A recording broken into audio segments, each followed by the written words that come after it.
Just keep it real. I agree. Let's get the show rolling. I agree. I think it's time. I think it's time.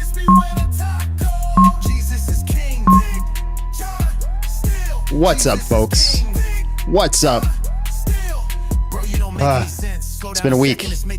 Look, even I'm beat up. Bruises on my face. Went back to sparring yesterday. I wasn't sharp. No, there's no stream Wednesday. We've had a busy week. We still have a busy week. We got a lot to do. It's going to be a shorter live today. I apologize. I know I have a responsibility to you guys, but we got things to get done this week. So we're going to have to end the live a little earlier today. But we'll be live tomorrow, and I'll try to make up for it on the weekend. That's the plan. We're going to try a different topic today. I know it's weak. I know. I feel bad. I genuinely feel bad. I just want to know why you so toxic, bro. I'm on a roll. You want to troll me, I'm shutting you down. I be too busy to suffer a clown. Say that you hold a position defended. People hit me all the time. I'm not that good. It's your own fault that you're stuck in your state. I just move on if you come in that face. I said maybe on the weekend. I said maybe. Also, we hit 30,000 followers on the old Red channel. Apparently you can't say it or TikTok gets mad. money. Trying to lift up the soul of his gum is real. Still. Tell me how you feel. Next week, I'll try my best to do all 5 days, though. Also, are you guys been listening to the daily Bible studies? I'm gonna put out one tonight. I'm really proud of. Jesus is king. Fair point, Pates. Fair point.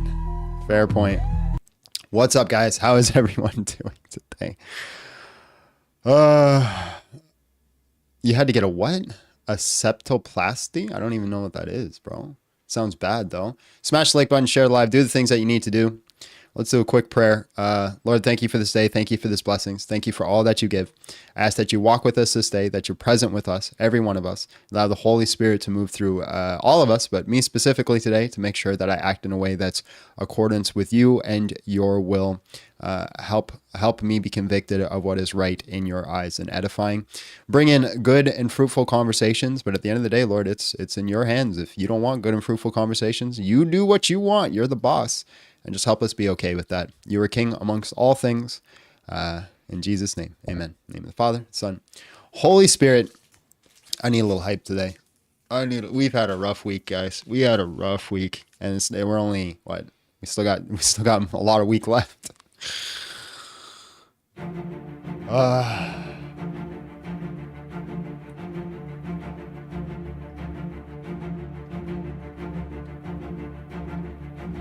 Stand fast.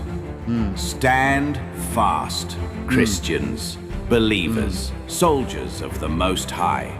Steel your hearts, grip your weapons, fix your eyes on the enemy, for he stands before us now. This is not the hour for fear. This is not the place for retreat. This is the field where legends rise or fall. A day may come when our shields are broken, when our blades run red, when our bodies are cast to the dust, but it is not this day. A day may come when evil marches unchecked, when the enemy believes we are scattered and weak, but it is not this day. This day, we make war. We strike with holy fury, with fire in our lungs and steel in our hands. We charge with the roar of heaven behind us and the wrath of righteousness before us. Let them hear the thunder of our boots. Let them see the fire in our eyes. For we are not merely men. We are the army of the living God. Raise your swords, warriors. Raise your shields, defenders of the faith.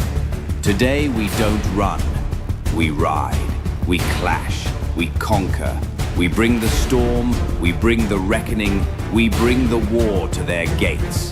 By the blood of the Lamb and the power of his name, we will not fall. We will not fall. Now fight, fight for glory, for honor, for the King will not fall. Let's go. I'm going to need a new speech soon. That doesn't get me as hyped up as it used to. Today's topic is, do I spell it? Why does that look wrong to me? Christian morals are peak. Red pill culture is whack. Prove me wrong, win a taco. You can join at tinyurl.com/BigJohnSteel10, password 12345. Make sure you're smashing the like button, sharing live, doing all the things that you need to do to make sure that we have good conversations. Abby, open the floodgates. Oh, hold on. I got to connect first. Then you can open the floodgates. Okay. But yeah, do the thing. So we're going to try these topics today. Who knows? I might give out a taco. I'm not studied on these two things. This is the day for people who are always looking to clip Big John Steel. Today is the day to clip me. Today's the day to clip me. Christian moral. That's why it looks wrong. It says moral, not morals. Try a little S. No, we want a big S there. There we go. Christian morals are peak. Open the floodgates. Yeah, let's get that people in. Get the people in. If you guys want to join tinyurl.com/BigJohnSteel10, password 12345. I guarantee you one of the big reasons that TikTok is slower is because I got a website linked above my head. If that website wasn't there, I think it'd be no issue.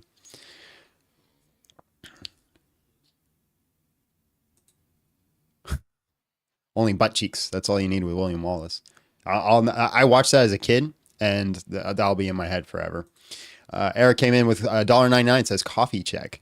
Also, quick reminder, guys, if you want to interrupt guests, it's a minimum $19.99 super chat. You know what I was thinking about doing? Just to mess with you guys and make bank. You know what Andrew Wilson does? This blew my mind. And whatever, it's his channel. He can do what he likes. I'm not judging it. I thought it was crazy.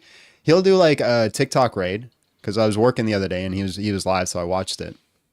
And he'll do a TikTok raid, and he won't even start his raids until he makes $1,000 in donations. Like he's just like, yeah, we're not doing a single raid until you guys send me $1,000. And then when he gets $1,000, he's like, okay, now we can start doing the raids. And then he'll go raid people. I was like, oh my god. And then yeah, with the goal of hitting like 5,000. Like $5,000 alive? That's crazy, bro. That's crazy. But he knows the demand is there. Yeah. He knows the demand. And he just ridicules people too. He's just like, give me your money and like give it to me now. And like somebody's like, go get a real job. He's like, no, I don't have a real job. I'm just a guy on the internet argues with people, and you give me your money, and I'm not gonna do it unless you give me your money. I'm just like, this guy is savage. I have coffee right here. Yeah. Coffee. That's what the coffee check was for. Oh, okay. My bad. Got iced coffee today. My bad. Yeah, we do iced coffee in the summers. I love iced coffee. Did I watch him do a Hebrew Israelites last night? I checked it for a second, then I left. Arguing with the Hebrew Israelites is just as bad as arguing with a Muslim. It's not a fun time. I don't know what peak means. Should I change it? I no. And what red pill culture means. How old are you, Brent? Brent over here with his walker. What's a red pill culture? What is peak? Is that what you do when you climb a mountain? Hit change. It's kind of the idea. Change. It is the peak. Change. Late 40s? Okay, yeah. I'm not throwing shots at you, Brent, but that would be a generation that would not understand those terms. To be fair, yeah. A lot of people in their 40s probably wouldn't get that. I don't get a lot of terms now. I'm almost 35, so a lot of that gets lost on me. I gotta have to keep up with the times simply because, hey, I do the internet stuff. Thank you. Congratulations on 30K. Thank you so much. Yeah, well, guys, we hit 30K on YT. You know, you can't say it because then you get bananaed. But we hit 30K on YT. So thank you guys for that. I know we got to do a celebration something at some point, but oh my God, life is busy. Life is busy. It's too busy, guys. I need more time.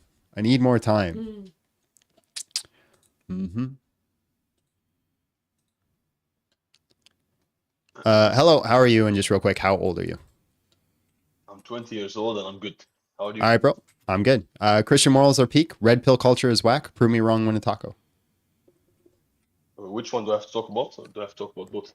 You can pick one. Okay, I want to talk about Christian morals. Okay. In the Old Testament. You already know what I'm going to say, so just start defending it or not. The Old Testament isn't Christian morals. What's it then? Jewish morals? It's descriptive text of people at a different time who are prescribed different things. Is it the word of God? It's the inspired word of God. Everybody, Okay, it's the same argument. God? It's the same argument every time. So Christian morals are peak. Prove that point wrong. Don't change the point. Okay, is the Old Testament not a Christian book? Which Christians live by the Old Testament? Is it not a Christian book? I didn't say which Christians live by Which Christians live by the Old Testament? You can live by it, but is it not What? Show me the Christians that are living by the Old Testament. Christians don't even live by the New Testament, but Okay, show me the Christians that live by the Old Testament. Show me Christians that say that we have to follow the Old Testament law and do all those types of things. Go ahead. 1 second. Is the same God that That's down irrelevant to New the Testament is topic. same. That's irrelevant to the topic. Is the topic that God real though, and God always do correct morals? Is that the topic? It's a topic that God is real. Yes, God is real, but I don't know The what God topic, you where mean. does the topic above my head say God real though, so he always do correct morals? That's not Christian morals are peak. Do you Yes. include the morals in the Old Testament? Yes or no? Do Christians follow the Old Testament morals? I didn't ask this. I didn't ask this. Don't flip it. Are these morals also found in the Old Testament? Yes or no? That's all I'm asking. Are they found there? Yes, they're found there. So can we take from the Old Testament or not? No, Why not? because you're going to take things that are Christians not don't live right? Christian morals from the Old Testament. So Christians don't follow the Old So Testament. hold on. We'll go to the Old Testament if you confess that the Christian moral standard that we all want to hold to today as Christians is peak. If you admit that, like, hey, the Christian standard that Christians are trying to get everybody to hold to today is absolutely peak, and you can't get better than that, then we could talk about the Old Testament. No, I think that the morals of my religion are better. I'm sorry? I think the morals of my religion are better than Christian morals. Okay, then talk about that. Instead of going to point to the Old Testament and being like, what about this descriptive text that has nothing to do with Christian morals today? Listen, is it the same God? Yes or no? In the Old Testament. Yes, it's the same God, but that's not the topic. So, Yeah, are so you your Muslim? God Are at you one Muslim? point- at Are one you point- Muslim? Yes, I'm Muslim. Yeah, no surprise, right? You're doing a Muslim shuffle and we haven't even gotten into the topic, right? So stick to the topic. What's the topic? Christian morals are peak. Argue that point. Don't shift to another point. Don't be scared. You came up, you wanted to argue this point, so stick to that point. Don't shift to another point where it's like, oh my God, God did this horrible thing in the Old Testament. Is that good? Let's not do that. So I don't understand You're what better you mean than by that. Christian morals if I'm trying to bring up one of your testaments. I'm sorry? I don't understand what you mean by Christian morals when I say the Old Testament and you say The Christians standard don't that live right. Christians Okay, have today that they wish the world to abide in, these are Christian morals. So this would include things from the Old Testament. This would be like the 10 Commandments. This would be an aspect of that. But then there's also natural law and then the 1,053 commandments Jesus gives in the New Testament. And then we also have church are you tradition talking about that is implied to Christianity or that as well. Christians? Are you talking about Christianity or Christians? What's the distinguishing factor here? Distinguishing factor. So morals that are taught in Christianity or morals that modern day Christians, hold themselves to. There's a certain ideal that Christians wants to achieve. Do they always achieve that? No. But yes, the ideal is peak. So ideal morals are peak. Wow, what an argument. Wow, okay, ideal morals are peak. I agree with you. Talk about the morals that your religion teaches in the Old Testament and the New Testament. We can talk about that if you want. So you admit that Christian morals are peak? You literally just did. You just said that. So I get the You W. said ideal morals are peak. You said ideal morals No, are the peak. Okay, Christian ideal morals are peak. ideal morals are peak. Anyone's ideal morals are peak. No, I don't think so. I think secularism, the idea that just do whatever you want as long as you don't hurt anybody else, if we live to that standard, that would actually cause a detriment to the earth. I agree. Right. So it's not anyone's moral system is peak, is it? No. Okay. So Christian morals and then some verses you don't take. Is that what you mean? No, you're changing topics to try to get a clip. Come on, bro. You're better than that. Okay, listen. No, I'm not like flipping or anything. But so, for example, if I'm a Muslim and I say Muslim morals are peak without the Prophet's marriage to Aisha, would you accept that? Without what? The Prophet's marriage to Aisha.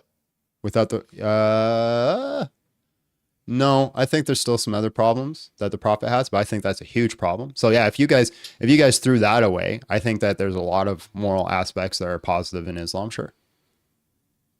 I still think there's some other issues. I think, for example, the act of apostasy, I don't think that is peak, right? I don't think the act of jizya, forcing a jizya on a culture is peak as well. No, I don't think the act of multiple women is peak, and I don't think the act of owning slaves is peak, because you can still own slaves in Islamic in the Quran in Islamic culture. It's not really slaves. It's like prisoner of war. It's what? That context, not just a free man. You don't just take a free man and enslave him. It literally says you can have sex slaves, like you can have women slaves and have sex with them. Yes, but they have rights. They can get married. We're not allowed to beat them. It's basically like Yeah, that. but there's I still don't think that's a good thing, right? Just because they have rights, I don't think that you can own another woman and have sex with her. So how do I say this? The morals that Christianity, the morals that Christians preach today are ideal morals. Is that what you want to say? The standard that Christ set and the church has set, right, is the ideal. Okay. And when I bring up church fathers that allowed very young marriage, is that also ideal? Yes or no? Church fathers were sinful men and did horrible things. So the thing that they said is ideal, but they did horrible things. They said No, the child marriage the can be. church is a collective, right? Now you're going to take individual cases and say these individual cases that they did are wrong. Yeah, they did sinful, wrong things. Sure, I can say that. But the church as a collective has driven to a certain standard. Now, there are things in the church that has been declared that I think are wrong throughout history, depending on which church you're looking at, whether you're looking at Orthodoxy or Catholicism. But anything that has been declared by like a council, right? I would not say are wrong. Anything that's declared about a council at any time in history or only today? So any ecumenical council. I don't think there's anything that's been declared immoral through an ecumenical council. I might be wrong about that. Hey, maybe you'll prove me wrong. Okay, wait. Is being homosexual immoral? Yes or no? No. Acting upon it, yes. But So I can't talk about that. homosexuality I can't hold on. I can't talk about that because we'll get banned. Oh, I forgot that. I forgot you're on TikTok. Okay, what else do I want to say? I want to say that, like, what you Christians love to do is just talk about context, and when other people try to do it, it doesn't apply to them. So, for example, what your God has commanded you to do in the Old Testament to the Amaleks. God never commanded me That to do is anything in the immoral. Old Testament. I didn't live back then, did I? Not you. I didn't say you. I said Well, you did people say me. at the time. You said what God commanded you to do to the Amalekites. Yes. I'm not what an God Israelite commanded and I'm your not an people- Amalekite, am I? Okay, what God. So here you go, commanded the Muslim Israelites. shuffling again. So do you concede that Christian morals are peak? Current day Christian morals with modifications. I'm sorry? With modifications that you keep modifying every year or not? We're not modified. That is the Christian standard, the Christian moral. You're pointing to Israelites, Jews from a different time and saying that's a Christian standard. What is the same God? Doesn't matter. That's a different argument. At one point, your God commanded. Okay, hold on, you- real quick, Christians. Which one of you guys think that we should go unalive the Amalekites? So you're rejecting what the word of your scripture says. No, we're not, you idiot. Come on, bro. You're smarter than this. I know you're smarter than Hey, this, stop being right? emotional. I'm going to call you an idiot if you act like an idiot. You're smarter than this. Don't act like an idiot, and I won't call you an idiot. But you know the topic is not, hey, what did God do in the Old Testament, right? The topic is the Christian moral standard. The one that we're trying to implement today is peak. And you're pointing to something that happened descriptively thousands of years ago and saying, well, it's the same God, though. That's not the topic. But you're a Christian, correct? Yes, I'm a Christian. What do you think about what's happening in Gaza? Let's go. Peak morals. Let's go. Tell me. What's happening where? Gaza. I don't Gaza. talk about the war. You don't talk about this is peak moralism where you see a G sign in front of your face and you don't talk about it. So no, it's not peak morals anymore. Why? Because you see a documented G side and you're quiet. This is not what a peak moral man I see a does. documented what? G side. A what? Good. G side. I can't say the word. Yeah, who's genociding who? Because both sides I listen to both claim that they're the ones being genocided. So I don't talk about the war because I don't know enough about it. So if I talk to you, who's a Muslim, you're going to say all the Muslims are being genocided and we're all are being persecuted and hurt. And if I talk to a Jew, they're going to say we're the ones being genocided and we're the ones all being persecuted and hurt. And I don't know enough information to make a claim one way or the other. So I don't talk about it. Do you want me to make an uneducated claim? Is that what you're stating? That me as being a So you peak don't know moral anything Christian, about the hold war? on. Me being a peak moral Christian should make uneducated claims. As long as I side with you, it's peak morals. Is that what you're stating?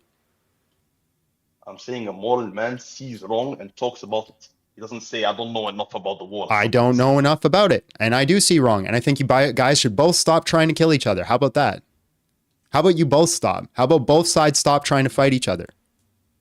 That's the peak moral standard. But one side is occupying another. It doesn't work like that. You can't just. Well, who cares? Jesus says if somebody tries to take your shirt, right, give him your jacket. If all you care about is a piece of land and you're like, oh my God, they're unaliving me because of a piece of a land and how horrible people, right? Let them have the land. Move on. There's enough land out there. Stop unaliving people for a fucking piece of ground. That's my moral standard. Part of my language. It's so stupid. Wait, that's your. So stop unaliving people for ground. Okay, thank you. You just stood against your Judeo-Christian brothers in Israel. Thank you so much. And okay, I have another question. Do we have free will? Yes or not? How did I stand against my Judeo-Christian brothers? Because they are unaliving people for land. Anybody who's unaliving people for land on both sides should probably stop doing it. Yeah. The H group does not want land.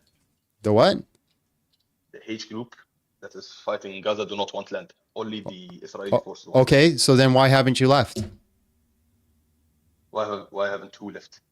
Well, if the issue is they're unaliving you, like this is your complaint. You wanted me to talk about the war. I'm uneducated about this. If your complaint is they're unaliving you because they want land, why don't you just leave? Why don't you leave the land? Yeah. Okay, if I want your house, would you leave your house? If the only option is to unalive a bunch of people, yeah, probably. There's nowhere they can leave to. Egypt closed borders. Okay, so then your answer is you want the land too. So you're sitting here, you're pointing at those guys saying, hey, they're wrong because they want the land. So I'm against them when I say don't unalive people for land, but yet you're not going to leave the land and you're going to unalive them back so you can keep the land. So you guys are both fighting over a piece of land. Stop unaliving each other. That's my answer. You're both wrong for unaliving innocent people. How's that? Someone is living on the land and another person wants it. He doesn't just leave the land. It's not how life works. So would you leave your house? I just answered that question. If the only other option, you would leave your house? If my only option was to start unaliving a bunch of people, including children, yes, I would leave my house. Okay, if I barricaded you inside your house and I start unaliving everyone inside your house, would you leave your house? No, you can't. How? That's what's happening in Israel. What's stopping them from leaving? The IDF. How? So anyone who tries to leave by boat gets unalived. Prove Anyone it. who tries to leave by border gets stopped and probably Just unalived. prove it. Prove it. Anyone that Prove it. what? Prove it. I'll give you multiple sources from. Give me a Israeli source media, then. Go ahead. Okay. Do you prefer any source or the UN? For Any example, source. Go ahead. Al Jazeera. You'd accept Al Jazeera source? Oh my God. All right. I'm moving on. God bless. I say 10 times, give me any source. And then he's like, what about this one, this one, this one? Any source. All right. What were you going to say, Abby? I was just going to say, why are we doing this? I don't know. Because they want to force you into that corner and make you look like a bad guy. That's why I don't talk about the war. Because just both sides are trying to make you look like a bad guy. I don't care. Leave me out of it. It's just like my opinion. Or whatever. I don't know enough about it either to make any comment. I don't know. I don't know I don't know who's good or wrong in it. What is the difference going to make? Like, what did that conversation do? Nothing. Over there. Nothing. Well, they just want, listen, both sides just want you to take their side so they feel supported. And if you don't, you're a moral monster. I don't know enough about who is who, right? You know, I listen to Apostate Prophet. He makes convincing arguments for their side. Then I hear all these other things from other people. They make convincing arguments for the other side. Maybe just stop fighting each other. How about that? That's my opinion. Sean Bessity came in with $2, says ancient Israelites are not Christians, bozo. Modern Brain says, is this topic about Israel military debate? I guess so. Because Muslims can't stay on topic. It's literally illegal for a Muslim to stay on topic. I noticed that. I watched the debate. Guys, if you want to join, tinyurl.com/BigJohnSteel10, password 12345. Can somebody check that and make sure it works? I watched the debate yesterday between Coley and Dean, I think it was. And that whole debate, the debate topic was, do the Gospels portray Jesus as God? And the whole debate, Dean kept shifting to church fathers, what the church fathers believed, what they thought, and taking things out of context. And it was just like a complete topic shift. And I think they should have stuck to the Gospels. I actually think they both did a great job in the debate. I'm not going to say that if he would have switched, he would have won or lost. I don't know. But I'm just saying, Coley wanted to stay on the topic. Dean did not want to stay on that topic. He kept shifting and going to different topics.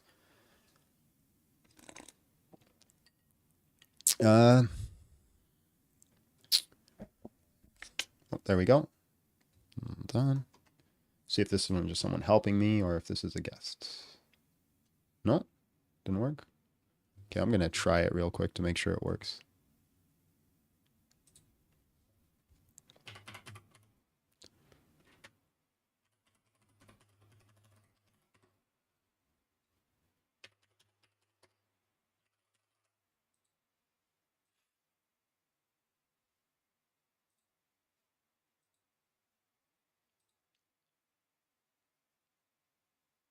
Uh-oh. Yeah, it does work. Okay. Still working.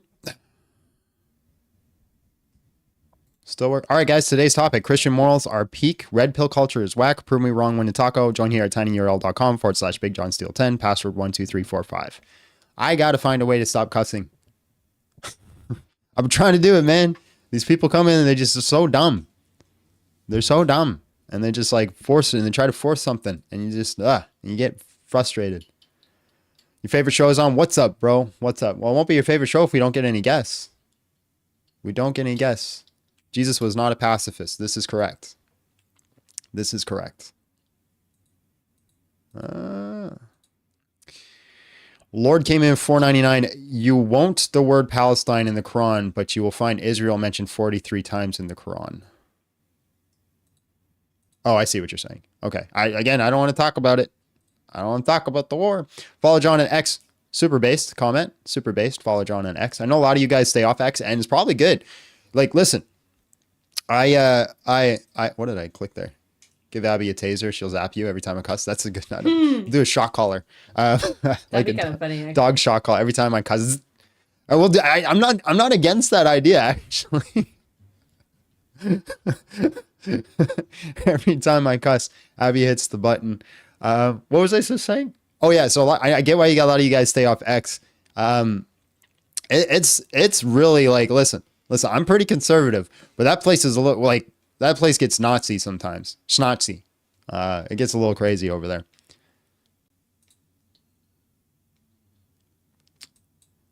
Hello, how are you? And just real quick, how old are you? Add a label. You didn't put your name in. Hello. John revealing a little too much on the shock collar thing. Don't worry about it. I like what I like, okay? For the marriage bed is undefiled.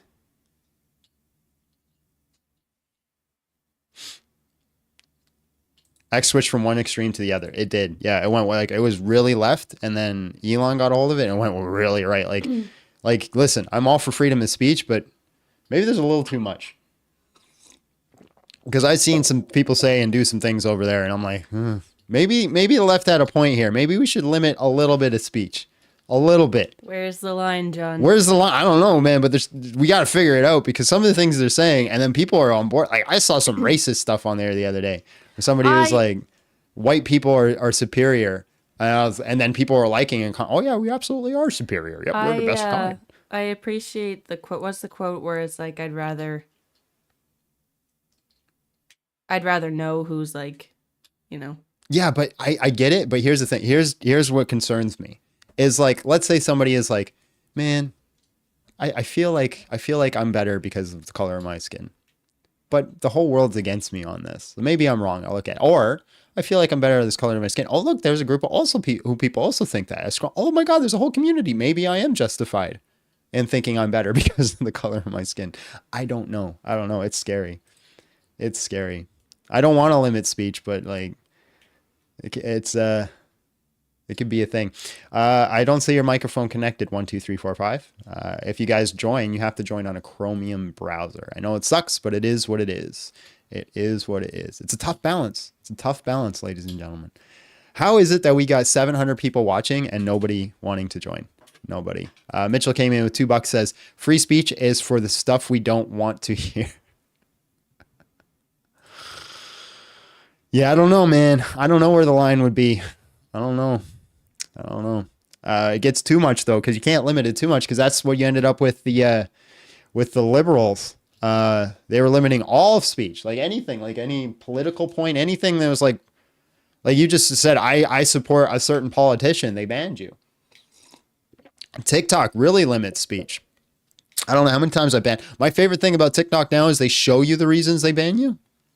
And I see it and I'm like, that's the reason? Like I even showed like, I made fun of a friend and I showed my friend and I got banned for it. And I showed him, he's like, that's the reason they banned you? It's crazy. It's crazy. There we are. Hello, how are you? And just real quick, how old are you? Hello? Oh, that's me. That's my issue. Hold on. This should work. There we go. Now I can hear you. Sorry. How old are you? Are you really? Oh. Huh? No. What? You're not 18, bro. There's no way. No, you're all right. God bless. Let me tell you something. Let me tell you something. Let me tell you something.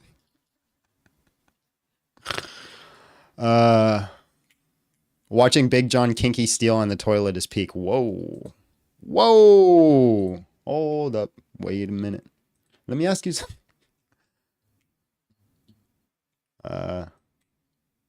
Guy, hello, how are you? And just real quick, how old are you? I can hear you. How old are you? I can hear you. Can you hear me?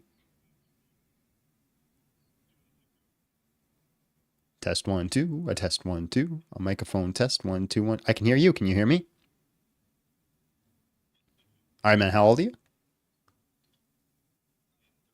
All right, let me bring you in then. Okay. All right. Christian morals are peak. Red pill culture is whack. Prove me wrong. Win a taco. Go ahead.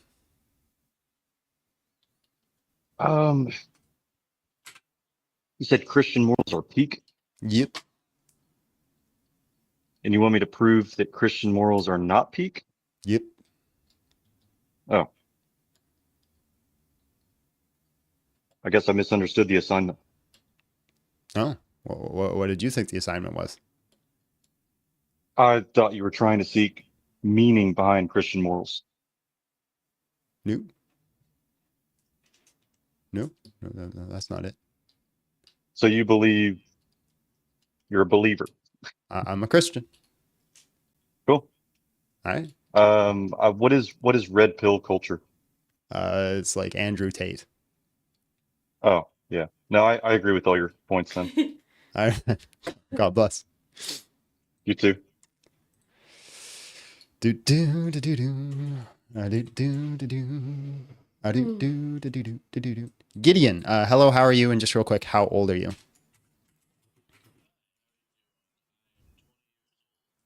All right, man. Let me bring you in. Christian morals are peak. Red pill culture is whack. Prove me wrong. Win a taco. Go ahead.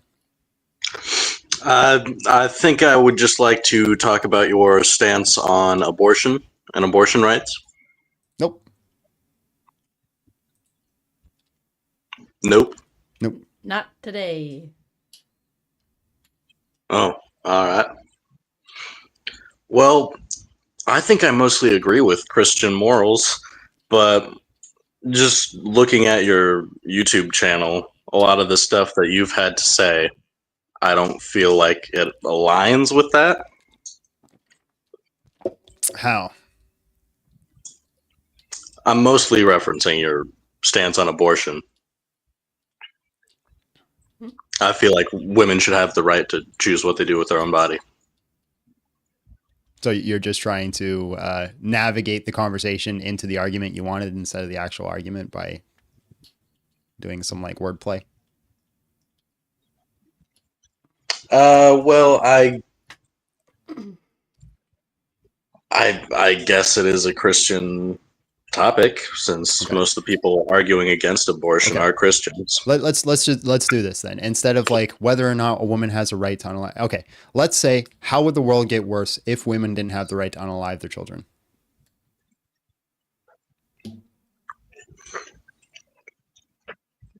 Well, there are plenty of medical cases where it's necessary for women to have abortions, and Name if one. they didn't have those, they would die. Name one.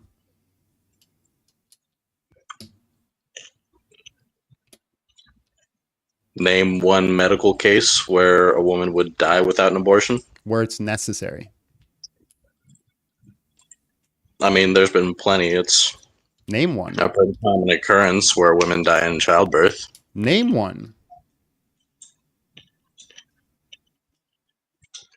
I don't have a case file of someone I know personally or something. Well, really, because I don't really see any case files out there where people have a necessity to have an abortion. So if you have a case, hey, I'd be interested in seeing that. Maybe I'm wrong.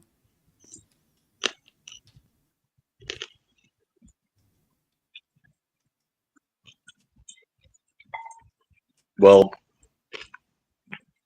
I don't have anything for you there. Do you want me to pull up medical records or what?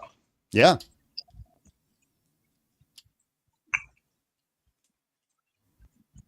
Well, I don't really have the time for that. Okay. So then how would the world be better if women weren't allowed to unalive their children? Or how would the world be worse?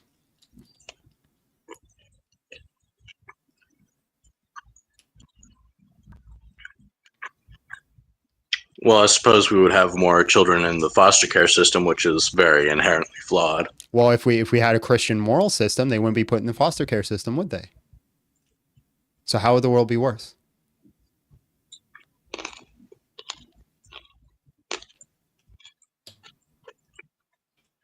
More children would end up in orphanages because a lot of the times women just don't have the means to support their children. And if the whole world lived by the Christian moral system, right, where we live by Christian peak ethics, they wouldn't have to worry about that because their churches and communities would help take care of them.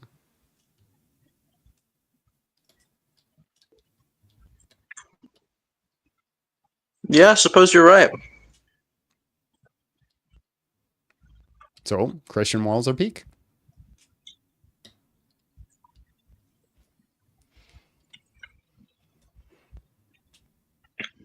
I can't really argue with you there.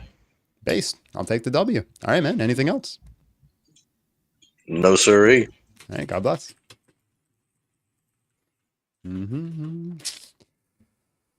Modern Brain came in with $5. Says that kid accidentally clicked on John's live stream instead of the Roblox game.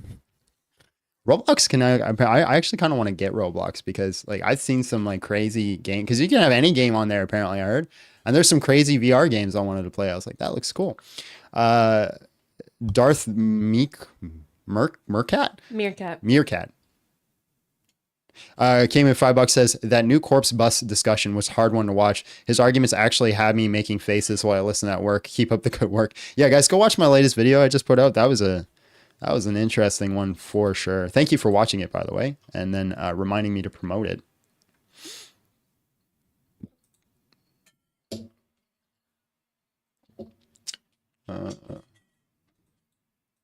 The King of Nido?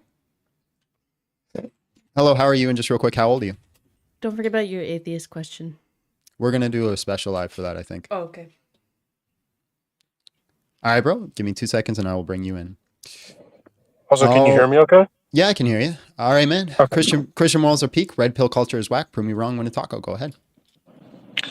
Yeah, so I'm not too familiar with your channel, so maybe if you can describe to me what you mean when you say Christian values. Christian morals are peak as in like what has been set forth by the church and by Jesus for the past 2,000 years. So this would be things established within the councils through Christ's 1,053 commandments. And it can be summarized pretty much in the first two commandments: love God with all your heart, love your neighbor as yourself. And you could also look at the 10 commandments, which we would consider like natural law. Okay. And when you say Christian values, do you mean like translated to how we make laws in like a state? Well, I think if the whole world was Christian nationalists, the world would improve. That's my point. But I don't think it should be forced. It should be done by decision. Do you think that Christianity as a singular religion has different values that would lead to a better world than just any one religion being like a sole religion of the world? Because by that logic, I would say that any religion or even atheism. Hold on, just 1 sec, please. Subscribe to the Roglon of Atheism and unalive your children. Okay, hold on. I missed that. So people pay like it comes in. I just didn't. So he said, John, you need to follow naturalism, secularism, determinism, subscribe to religion or atheism, and unalive your children. That's crazy, bro. All right. Sorry. Yeah. So I think Christianity is peak, not other religions, specifically Christians. Do you think that they're the different type of people who have like different, like how there's different types of Christianity? Do you have like a specific type of Christianity that you think is better than others? So here's the thing: the different types of Christianity. There's really only like 12. People think it's a lot more than that. It's not. And I mean, within 12's a lot, though, isn't it? not really. And within those 12, they don't really disagree on ethics, moral ethics. They disagree on like philosophical concepts.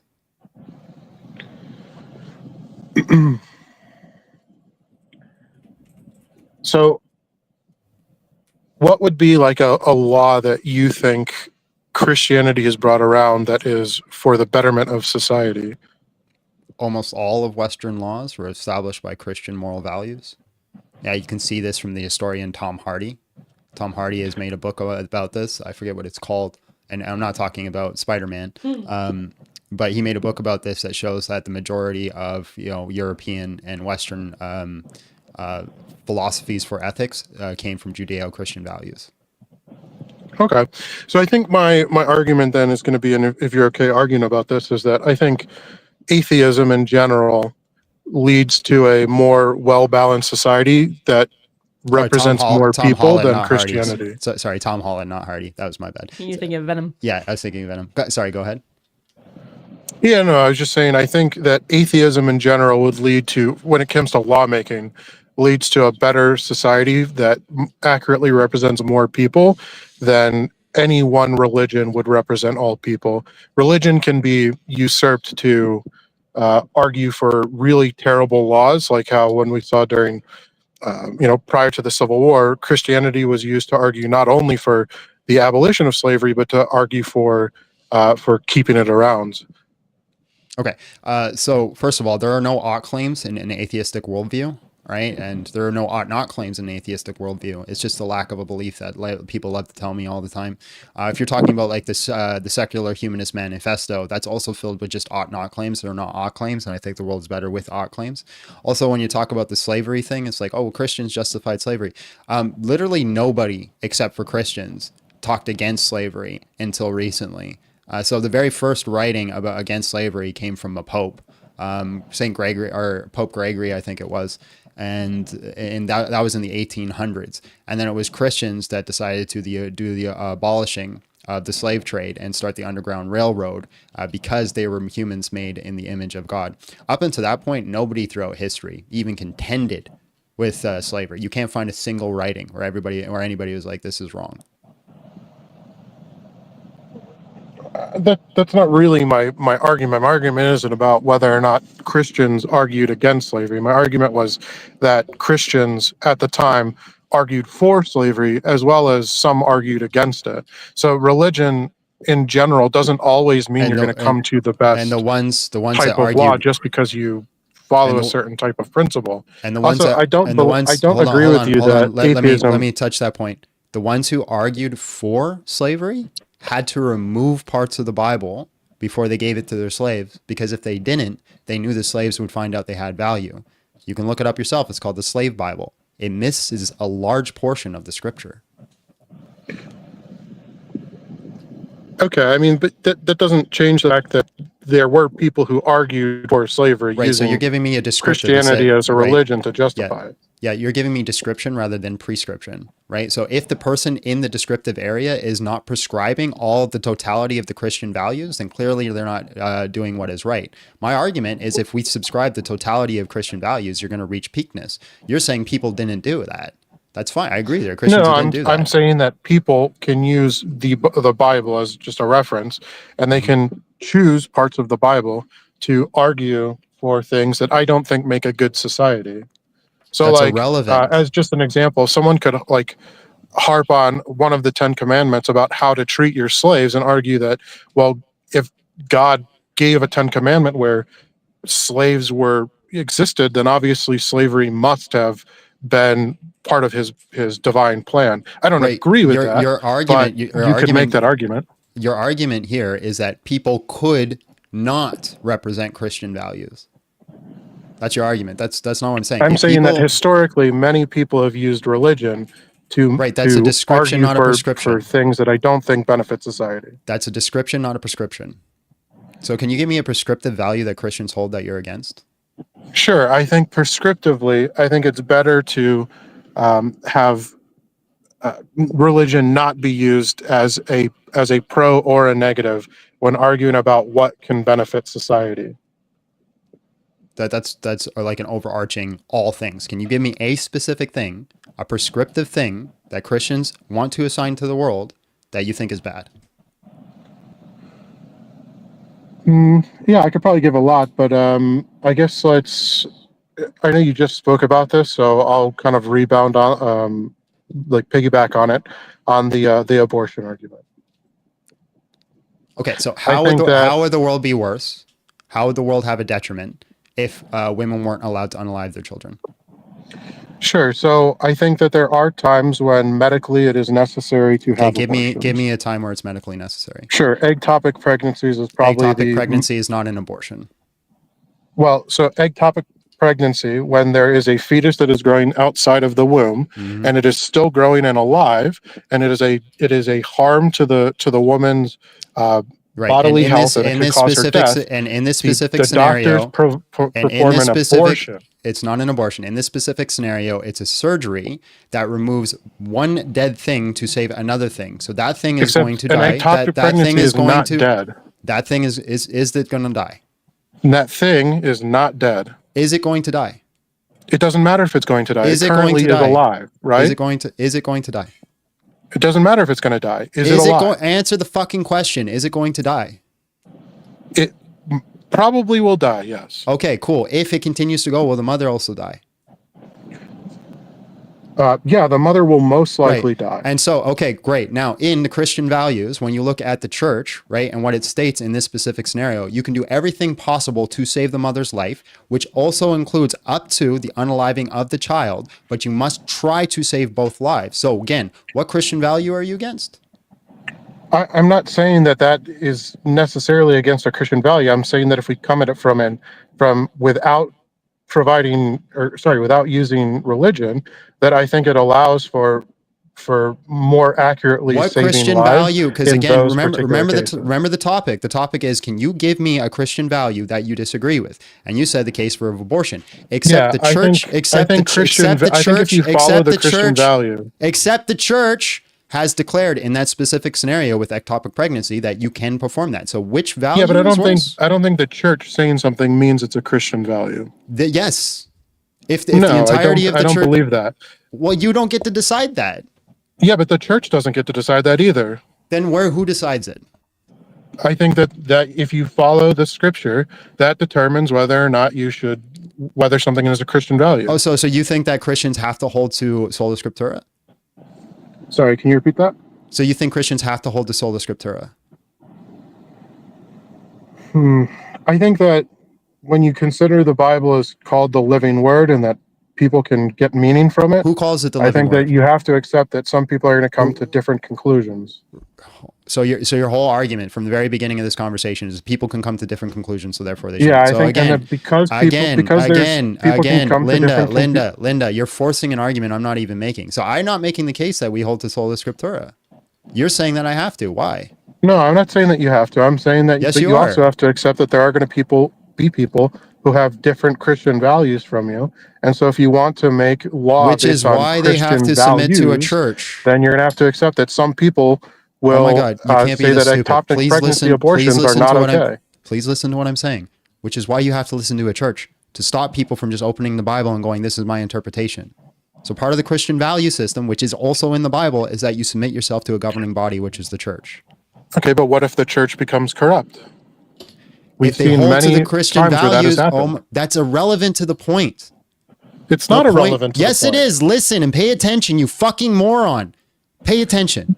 You just Right? said Focus. that No, if the focus. church Focus. determines Christian value. I'm muting you. Focus. Don't cut me off and pay attention. And actually listen to the argument I'm making. Okay, I'm going to unmute you now because I don't like muting people, but listen to the argument. Are you ready? I'm listening. If everyone holds to Christian morals, it will be peak. Your argument that you keep throwing back is that they won't hold to Christian morals. No, it's not. Then you're not listening to me. I'm saying who determines Christian values? The church. What if the church becomes corrupt? Show me a case where it has. It's happened throughout history. Show me. Okay. The Crusades. The Crusades, really, when Islam was ruling over Christians and forcing them to live in an Islamic state, and they didn't want to be under Islamic state anymore, so they fought back. That specific case? Yeah, I think the Crusades were pretty corrupt. I think they were done for malicious reasons. You think the Christians should have just stayed under Islamic? Hold on. Your argument is you think Christians should have stayed under Islamic rule and paid their jizya and not been allowed to practice or preach their own religion? No, I don't think that was, but I also don't think that was the full reason for the Crusades. But okay, then give me a source that's contrary to that. A more recent example would be the Catholic Church, which I don't know if you want to go into that, but sure, let's do it. I mean, the abuse of children by the Catholic Church, and then okay, cover cool. Show me the church declaring that is a good thing and that they should have done. I think the church implicitly covering it up by moving their priests around that had been accused of abuse. Show me where the church declares that is a good thing and that's something they should have done. I don't think that they declared it's a good thing, but I think that they so the church never made that as a declaration? No, but they covered it up. Okay, so again, where is it implementing that is a moral system that they should hold to? If you don't kick out priests who are abusing kids, I think you're not answering the question, Linda. You're not answering the question. Show me where it says that they declared that is a good thing and that's something that Christians should hold to. I don't need to declare it's a good thing. I just need to declare that they didn't kick out people who are doing bad things. So again, the Christian moral system, if we hold to it, it's peak. Your argument is people are not holding to it. So make the argument against what I'm arguing against. My argument isn't okay. Then my argument is that Christian morals shouldn't exist within lawmaking because people are corrupt. You need to come at things from an outside perspective. Is my argument that it should exist in more lawmaking? That's why I asked you if you think that Christian morals should exist or make for a better lawmaking system. You said yes. I said it would be better if everybody held to Christian morals and therefore we became, what was the word I used? Christian nationalists through that, not by force. Yeah, but that's why I followed up my question by saying which Christian morals, who gets to decide? I said the standard that has been set by the churches for 2,000 years, including from scripture, which would also consider the second book, which is natural law.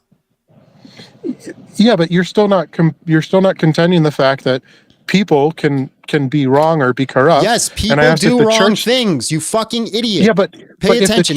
Listen. What morals are correct. Linda. And there's a corrupt person within the church. Linda. I agree. There are Christians out there who do not follow Christian values. You win that point. Now, do you want to argue my point for once? Okay, maybe I'm misunderstanding something. Explain to me your point again. My point is if everybody holds to the Christian values, right? Christian morals are peak.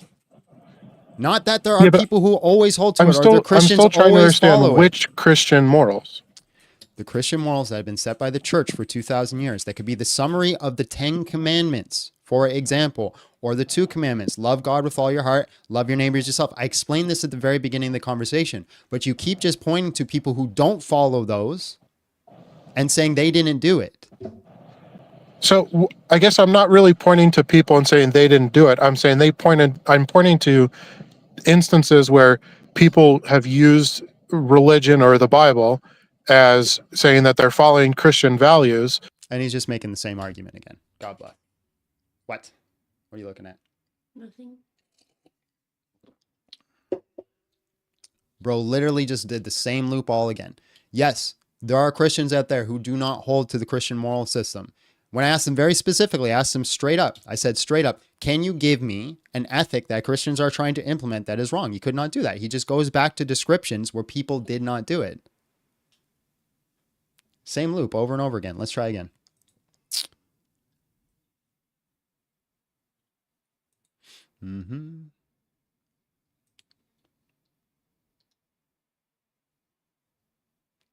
Shreyanat.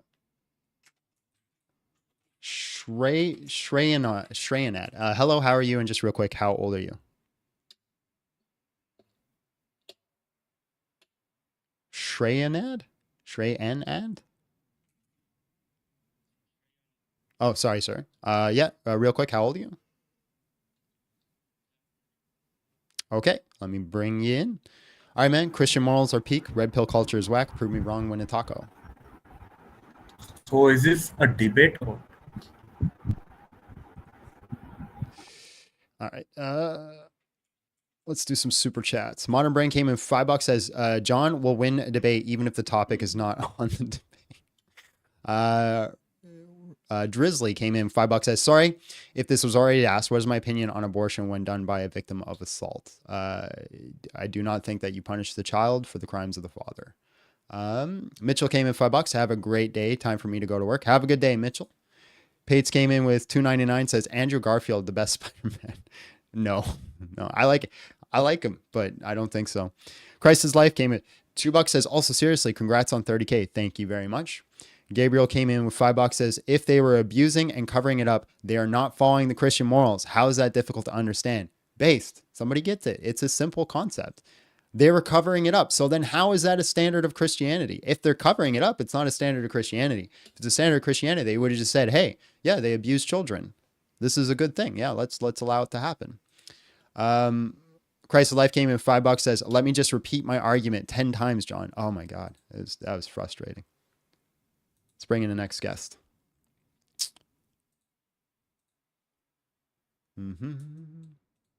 Jfish. Hello, how are you? And just real quick, how old are you? All right, bro, let me bring you in. All right, Christian morals are peak. Red pill culture is whack. Prove me wrong, win a taco. Go ahead. Okay, so Christian morals are actually divine, so not peak. I wouldn't use the word peak, so you're wrong there. And red pill culture is dangerous, not just whack. It's dangerous.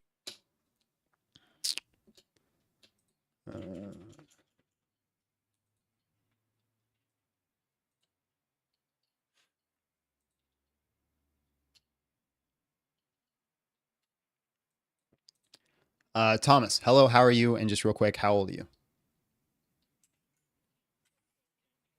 I can hear you. Yeah. How old are you? All right, bro. Let me bring you in. All right. Christian morals are peak. Red pill culture is whack. Prove me wrong, win a taco. Okay. Can you first of all define Christian values? I think you said something about the 10 Commandments. 10 Commandments would be a good summary. Yeah. So, let me pull them up real quick. I got them in my head in German language, but not in in American. Sure. So, because the second commandment, you shall not take the name of the Lord your God in vain. Mm-hmm. This is a commandment that prohibits free speech. Would you agree with this? No. So it is free speech. Can you define what you think by mean taking in vain? For example, saying like fuck God or no, that's not what that means. No. So the taking in vain is about making an oath, right? And the idea behind this is that you should not take any oaths in vain, right? So if you make an oath, like if I swear to God I'm going to do something, I am obligated like 110% to do that, and I should not take any oaths unless I'm willing to commit to something 110%. I actually think this would lead to a better system, because if people literally held to this, if they made an oath before God, we wouldn't need things like contracts and lawyers. We wouldn't have systems where people are screwing each other over. And where do you get that interpretation from? You get that by reading the scripture where it says that you should not even take an oath under God. And you can also read that from the scholarly consensus, and you can read it from the church history. Okay, I'll just take a word for it then. Okay. And I would also say that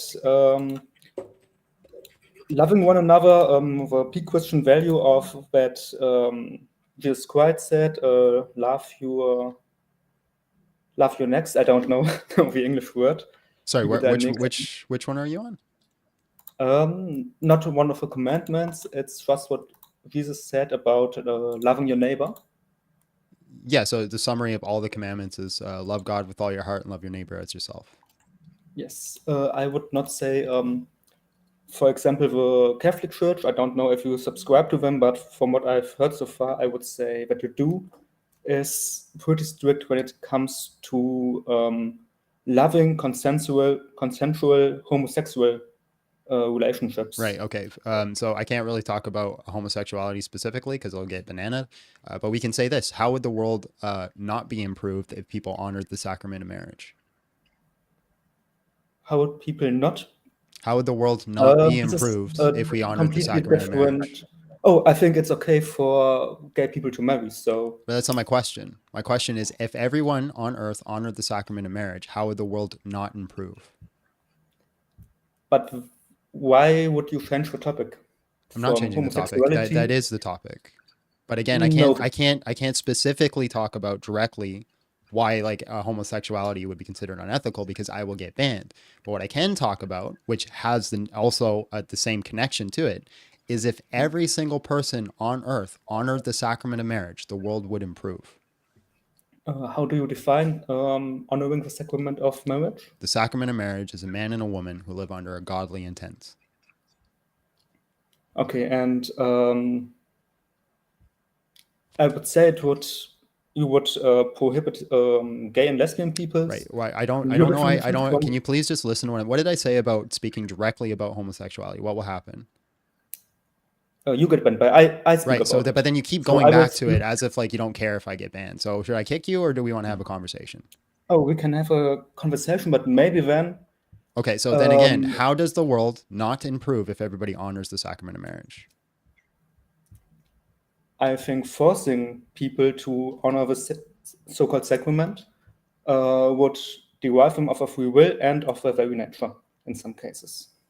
Okay, so it deprived people of their very nature. Okay, should we deprive P3DOs of their very nature? I think it is impossible to deprive them of their nature. So you think we should allow P3DOs to sleep with children?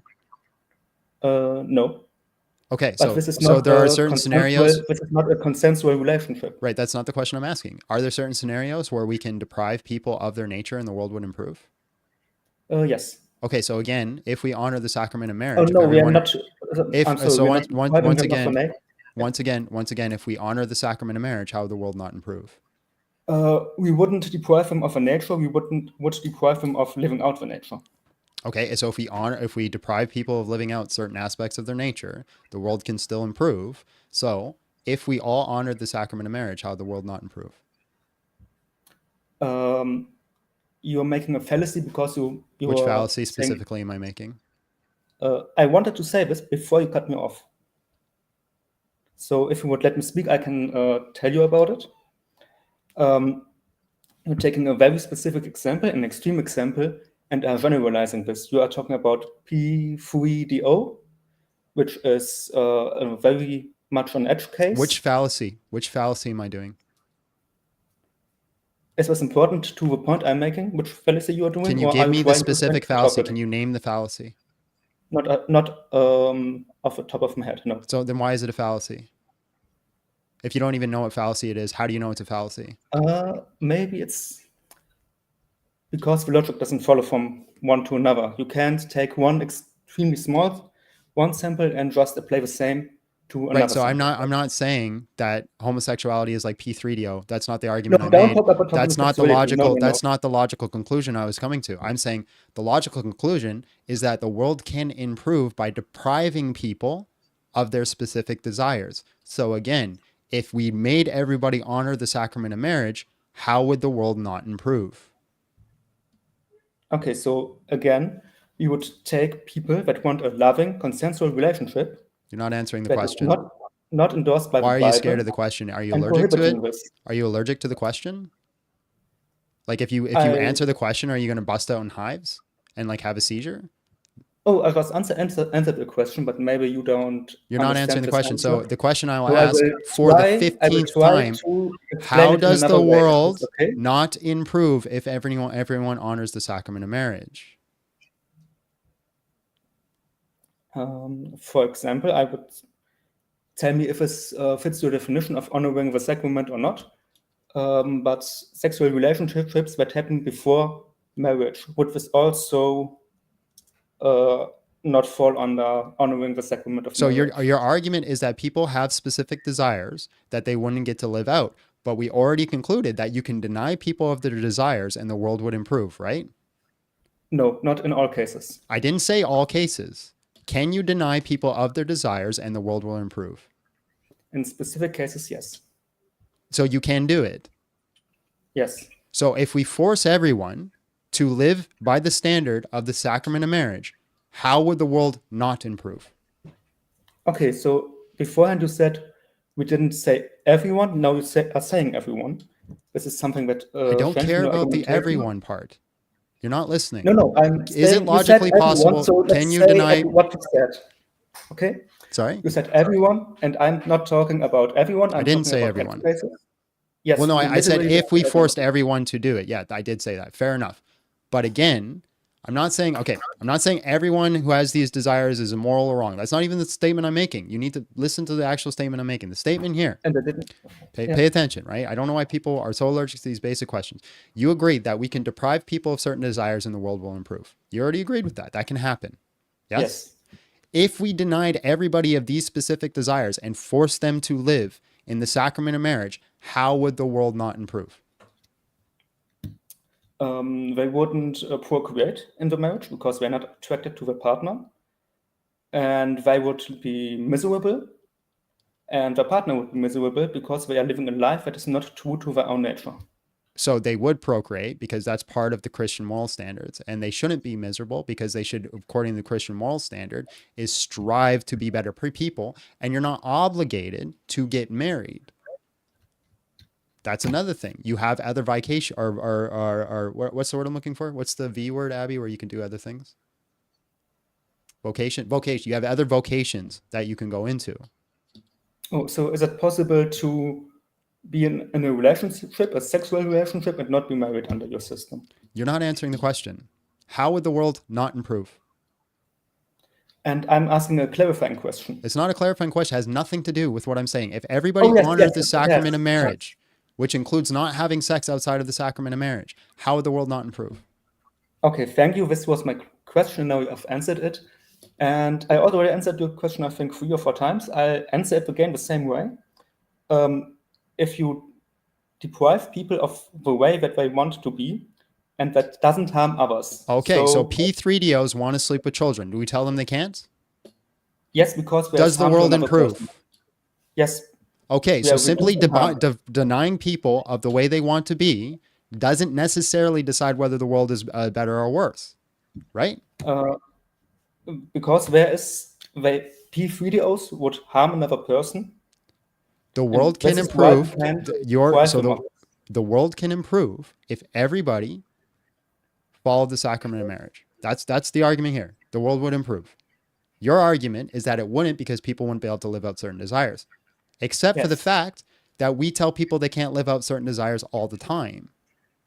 All the time we tell them that because when they don't live out those specific desires, the world improves, right? Yes, because there's a harm that doesn't happen if we deprive them of these desires. So now you need to, but I think that right. So so I'll make an argument here. Because you won't engage in the question, I'll just engage in it for you.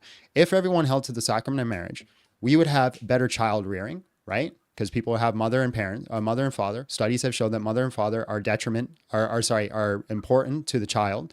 That better child rearing would also lead to less people in prison systems, because statistics have shown that the majority of people who are in prison systems come from fatherless relationships.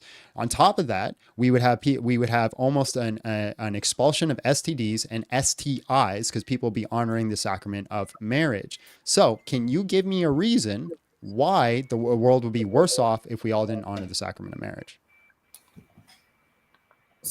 So I think I can make another point I did in a better way.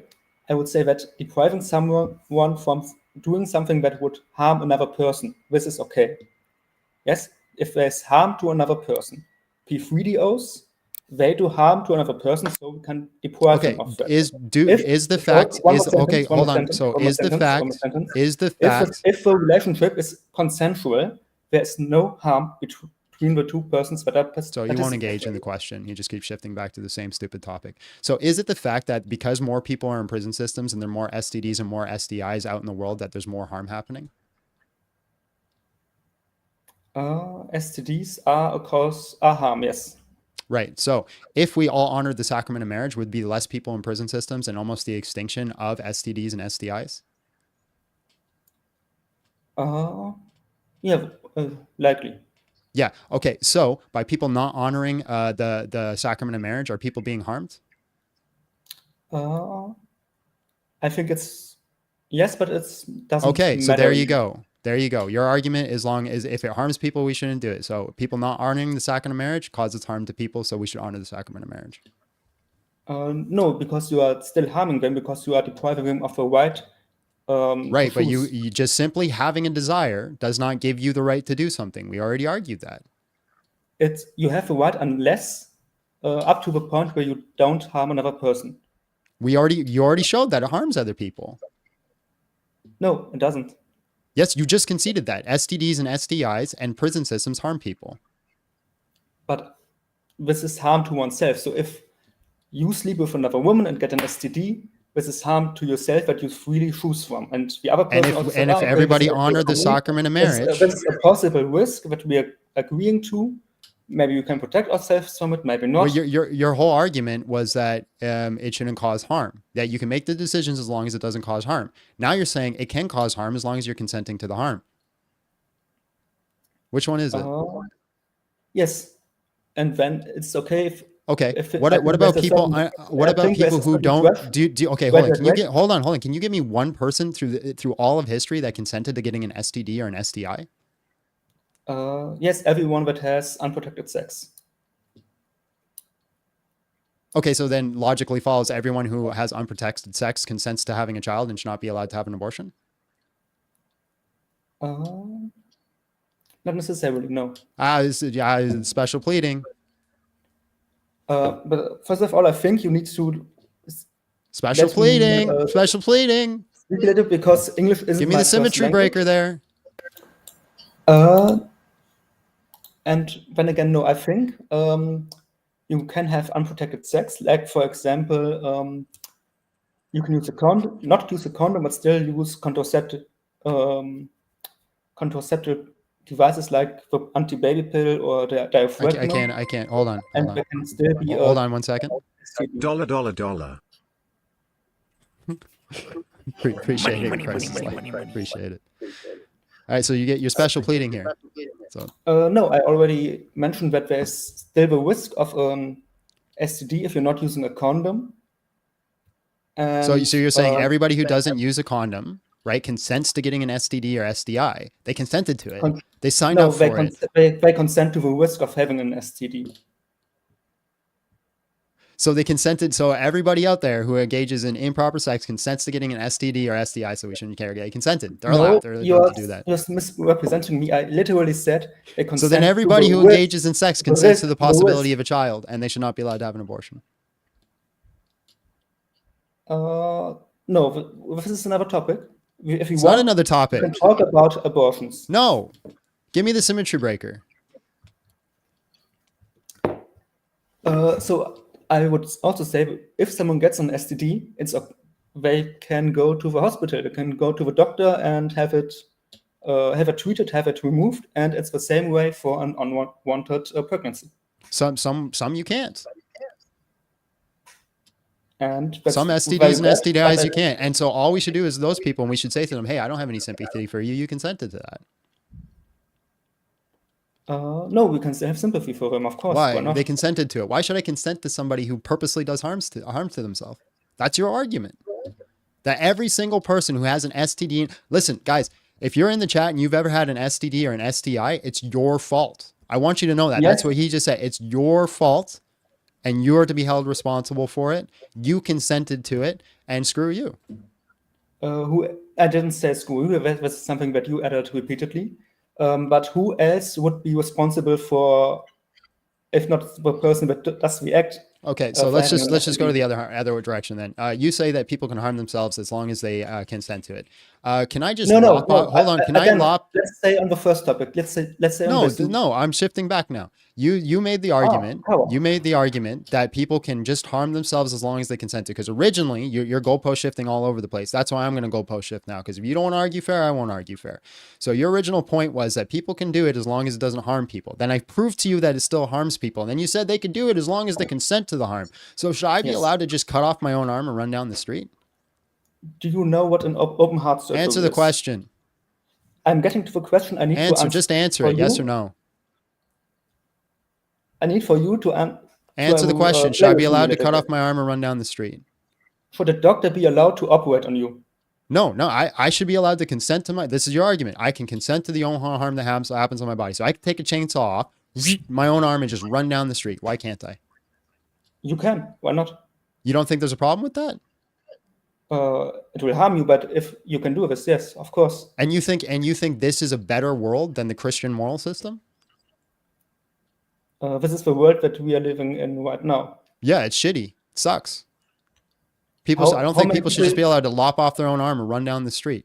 You think that's a better world than than the Christian moral system? That's what you think. Just to be clear, you think it's better that people should be able to just mutilate and destroy their own body, cause harm to themselves, sleep with other people, spread STDs, spread STIs, than it is to follow the Christian moral system? Because you think people should be allowed to put their ding dongs where they want to put their ding dongs. You know what? Let's just concede the point. Yes, I think. Hold on. Let's concede the point. If it wasn't for sexual ethics, what issue would you have against Christianity? What sexual ethics? We had to put abortion under the same rubric as sexual ethics. How would the world not improve if you told people they couldn't unalive their children? It's not a children, it's a fetus. This is something else. That's not the question I'm asking. Answer the question. Okay. Holy fucking shit. Why can't anybody answer? Is there a law that was put out today that says that people can't answer questions? Did somebody release this publicly? Answer the question if you repeat Did somebody release this publicly? Like, was it implemented? Was there a new bill that was passed that says thou shalt not answer questions? Is there a new religion that's not allowed to answer questions? Right? Who cares if I said fetus or baby? How would the world not improve if people weren't allowed to unalive their fetus? Are you happy? A little bit happier. Yes, thank you. Answer the question. Yeah, it's very very simple. If I think that we what is the English word? 1 second. Autonomy of a mother is. Answer the question. How would the world not improve? How would the world not improve? Yes, for example, it would limit the rights of a woman. That's begging the question. How would the world not overall improve if they weren't allowed to unalive their children? How is this begging the question? Because you're implying that it's a right that they have in the first place. That's begging the question. Oh yes, every person has a right to. Everybody has a right to kill their own babies, children. Got it. Okay, cool. Right How would the world not improve if they didn't have that right? Because rights are arbitrary and we give them ad hoc. How would the world? So your question is, how would the world not improve if people didn't have a right to do with their own body as they want to, right? No. Okay, yes. Listen, this will be the last time I ask you the question. If you don't answer the question, I'm going to move on. If people, remember, rights are arbitrary and ad hoc. You don't get assigned them by the arbitrary sun god. Doesn't happen unless you're a religious person, and then you got problems. But if you're going to hold a secular worldview, there is no God. So therefore, all rights are just subjective. It's just something that we assign to people because we want to. How would the world not improve if people weren't allowed to unalive their children in the womb? So in my ethical framework, the freedom over your own body is... Okay, you don't want to answer the question. God bless. So in my...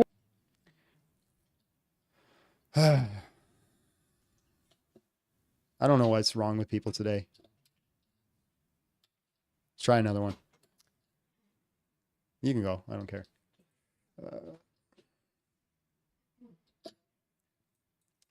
Shreddy, hello, how are you? And just real quick, how old are you? 30, and we've done this before like a couple of times. Welcome back, bro. All right, man. Christian morals are peak. Red pill culture is it's your whack. Go boy, ahead. Sorry. wish.com, Alex O'Connor. How you doing? I've been better, man. I'm having a rough week. Oh, that's a shame. Right. We firstly, just to get us on the same. $$ Rex 2. Have it. Thank you, Christ of Life. Appreciate you. Sorry, bro. Go ahead. No, go on. Firstly, to get off on the right foot, yeah, red pill culture is bullshit and stupid and dumb. So now that we've got that out of the way, by what metric is Christianity as a moral system the bestest? Okay, can you give me a Christian moral standard that you do not think would improve the world? That is fair, but that doesn't make them the bestest. Can you give me one that's better? I mean, if we're going by consequentialism rather than just because schmurder is bad. If Christianity was the best at preventing it, Christian countries would have the lowest schmurder rate, but they don't. No, that's you're giving description rather than prescription, right? You're simply stating that but there is an you're ethics saying system. that it's the best, which is, I mean, why is what I'm doing not fair? Just out of curiosity. I didn't say not fair, but I'm just saying one's descriptive and one's prescriptive. You're saying that there are Christians who don't hold to the moral system, so therefore the moral system doesn't work, right? That's a description, not a prescription. You can't get an is from an ought. What I'm arguing is an ought claim, but you're giving me is claims. Okay, fair enough. If Christians are imperfect, and because of this, they fail to live up to the standard that their moral system gives them, does that make the system itself worse than a system that similarly gives these prescriptions, but has a higher success rate? What system gives these prescriptions and has a higher success rate? Let's take Japan for an example. Like, Japan is either, depending on how you would classify it, broadly Shinto or kind of atheist. Okay. They have a lower murder rate. They have a lower SA rate. Is that a better? Yeah, but the problem is those systems are Christian ethics systems, even if they're not applying it to Christianity. It's my argument is still hold because we don't think that you should murder an SA, and that's a better world. Now you're arguing for how it's implemented. I can argue, sure, maybe there's a better way to implement it. I can concede that point, but that doesn't change that the what we're trying to implement is the ideal. I think in some ways, Christianity is a moral system, pretty good. You are the question is, why do you get to claim all the good things happening as all being Christian? Because like my secular worldview is based on Christianity to some small part because I was raised in a Christian society. But that's a different argument. The argument isn't that Christians invented, and I do think we did because I think we go back to Adam and Eve. But it's not the argument isn't we invented the Christian moral system. I'm just saying the moral system that we have, even if we appropriated or stole it, the moral system that we're trying to implement to the world is the ideal. I mean, I would disagree. It was the ideal. Oh wait, do you actually? I feel like I've been jumping in and out of listening to this, and I did want to say that there is a certain streak of persecuting LGBTQ people in Christianity, but I know that you can't run around on that because it'll get you demonetized. Which we're not supposed to persecute or condemn. That's the Christian ideal. No, but I mean, you're supposed to love everyone and all that jazz as well, and lots of people fall short. Do you have to sleep with everyone you love? No. Okay.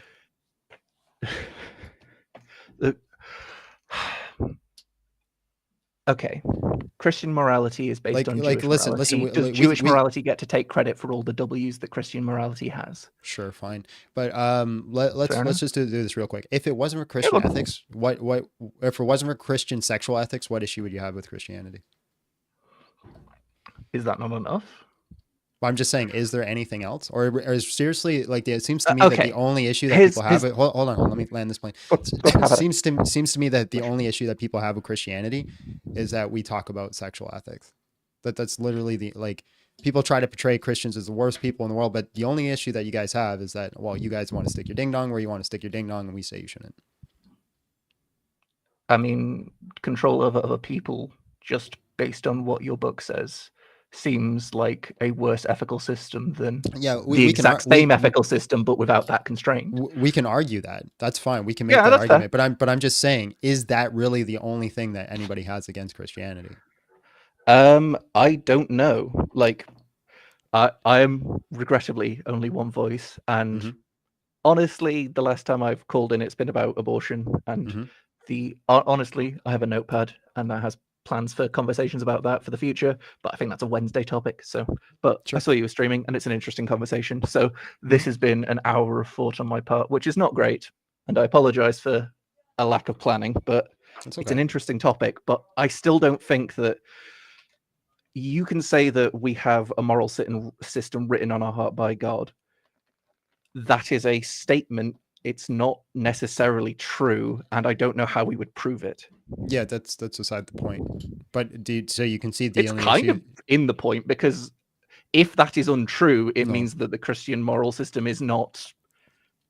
It means it's not divinely inspired, at least. So even if we made it up, right, and just for subjective perspective, it seems to be peak. Like, I cannot think of how not honoring the Christian standard does not improve the world. Even if you look at it from a utilitarian point of view, or if you look at a consequentialist point of view, or even if you look at it from a virtue ethicism point of view, I do not see how it doesn't improve the world. Do you think it is the best it could be right now, or do you think it could be improved at all? Of course. So in the implementing of it, it could definitely improve. On the methods in which even beyond the implementing of it, do you think that in the past it has been improved? Like patch notes have been added to it to make it better. Like, we're all going to agree that the patch notes, like Jesus' new covenant, that entirely new set of rules, I'm not going to hold you to the shit in the Old Testament. Right. So you're kind of putting me in a situation where I'm going to argue a different topic. Do I think it's improved? I will tell you the punchline of where I'm getting to. But briefly mute me so I can ask if this word is all right. Because I don't want to step on another landmine. Yeah. Am I muted? No, you're not muted. Oh, you want me to mute you? That's what he said. He Yeah. said mute him so he can. All right, go ahead. Go ahead. You're out muted the now. word. Yeah, you can't say that word. Say self unalive. Sandin. Self unalive.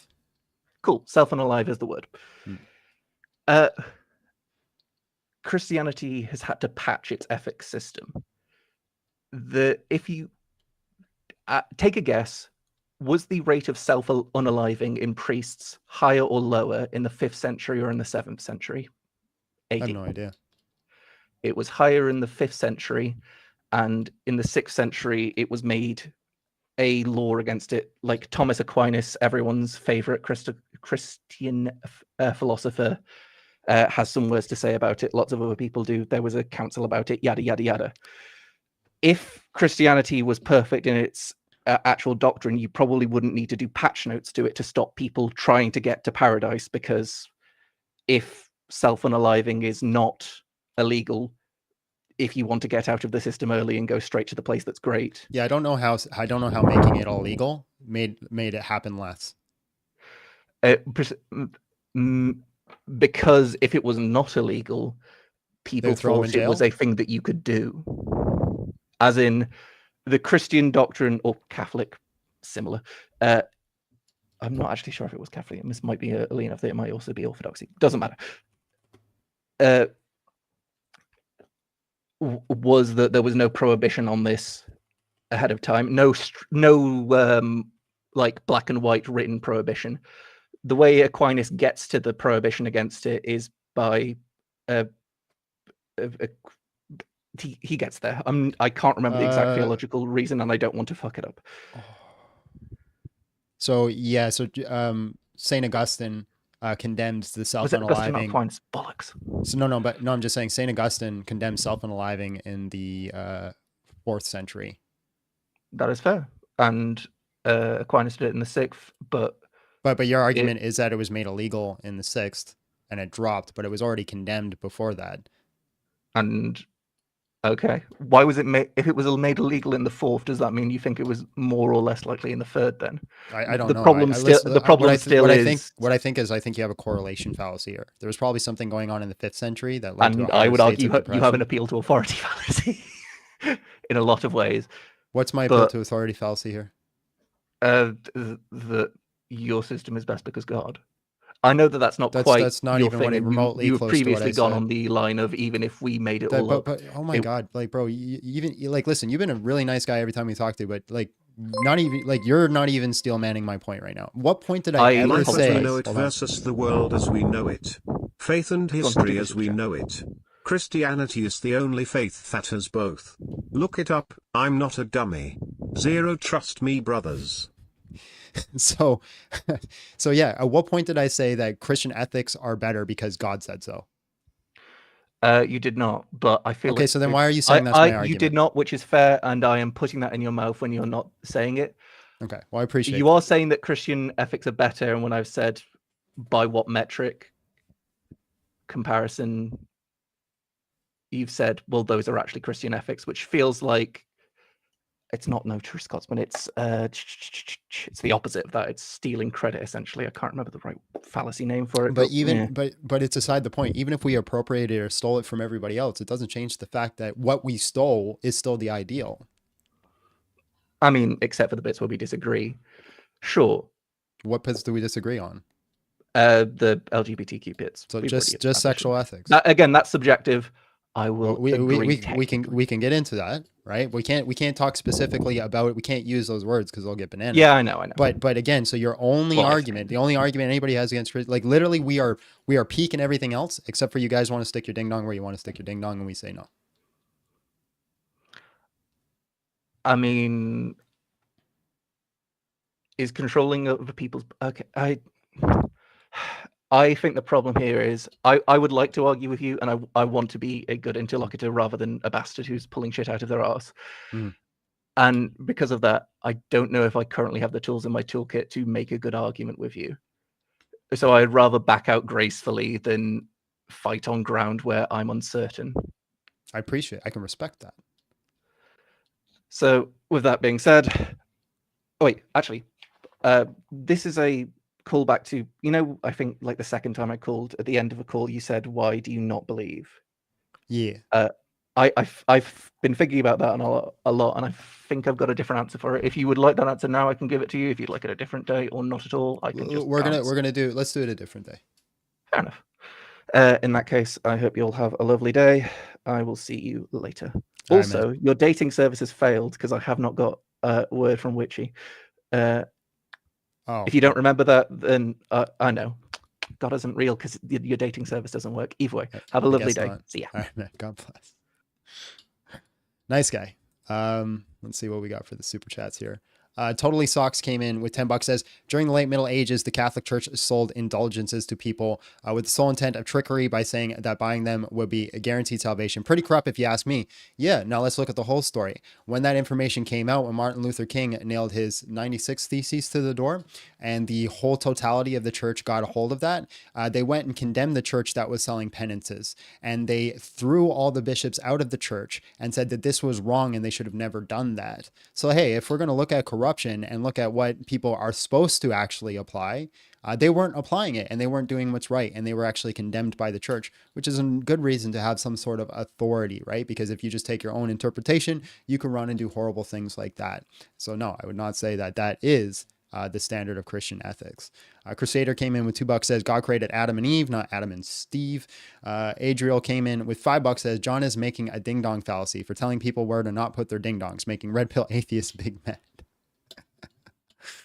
Brandon Campbell came in with $2, says dude just wants the freedom to play tummy sticks. I don't know if they are. Christ of Life, that was $20 you sent earlier. Appreciate you, bro. John gonna choke some fools out at BJJ after this. Maybe not. I actually, when I'm frustrated and angry, I roll worse. I roll better when I'm calm and relaxed. So I'll probably get choked out today. Christ of Life came in with $20. Appreciate you again, bro. Milkman came in with $79.99 earlier. That was very generous. Says life as we know it versus the world as we know it. Faith and history as we know it. Christianity's the only faith that has both. Look it up. I'm not a dummy. Zero. Trust me, bros. Based. All right, guys, let's bring up a new guest.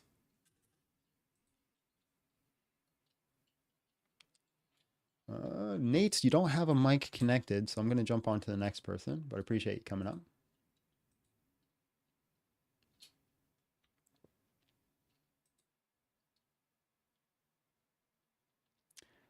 Oh, you were in earlier. Let's see if we get you. CJ Ton, hello, how are you? And just real quick, how old are you? Awesome. All right, bro, let me bring you in. Just give me 2 seconds. All right, man. Christian morals No are worries. peak. Red pill culture is whack. Prove me wrong, win a taco. Go ahead. All right. Well, first of all, I can agree that red pill culture is whack. Based. And secondly, based. Sorry. And I want to come in on the Christian morality. Sure. I've got a few points that I want to talk about. The first one I think we can address is that what is Christian morality and where does it come from? Because I think we can see examples where different aspects of Christian morality was like appropriated into what is now Christian. And so I don't know if you can call that like foundationally Christian. And then if we're looking at kind of where it stems from, then like the previous speaker said, in Japan, when it's an atheist culture, how can you then say that they're appropriating Christian values, but Christians want appropriating values of? I didn't. Oh, okay. I literally conceded that even if we appropriated it. Like it's just like the problem I'm having today, and the reason I'm getting so frustrated is because everybody wants to argue a red herring. Even if, okay, I'll concede every point that you made. It all changed over time. Eventually, everything in the past has all been altered and adapted. It's not eternal. And we stole it from other cultures and other religions, including Japan and atheist cultures.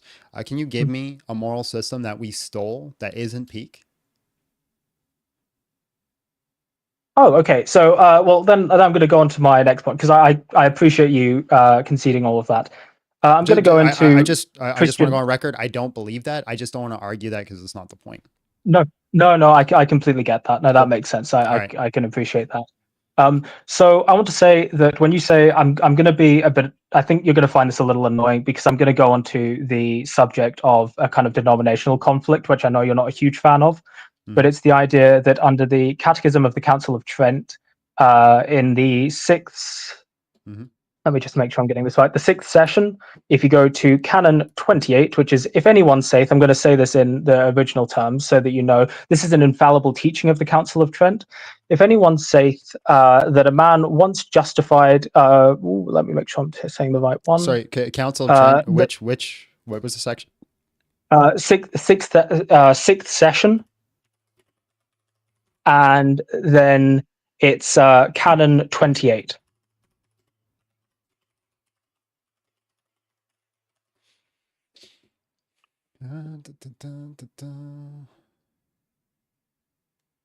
Okay.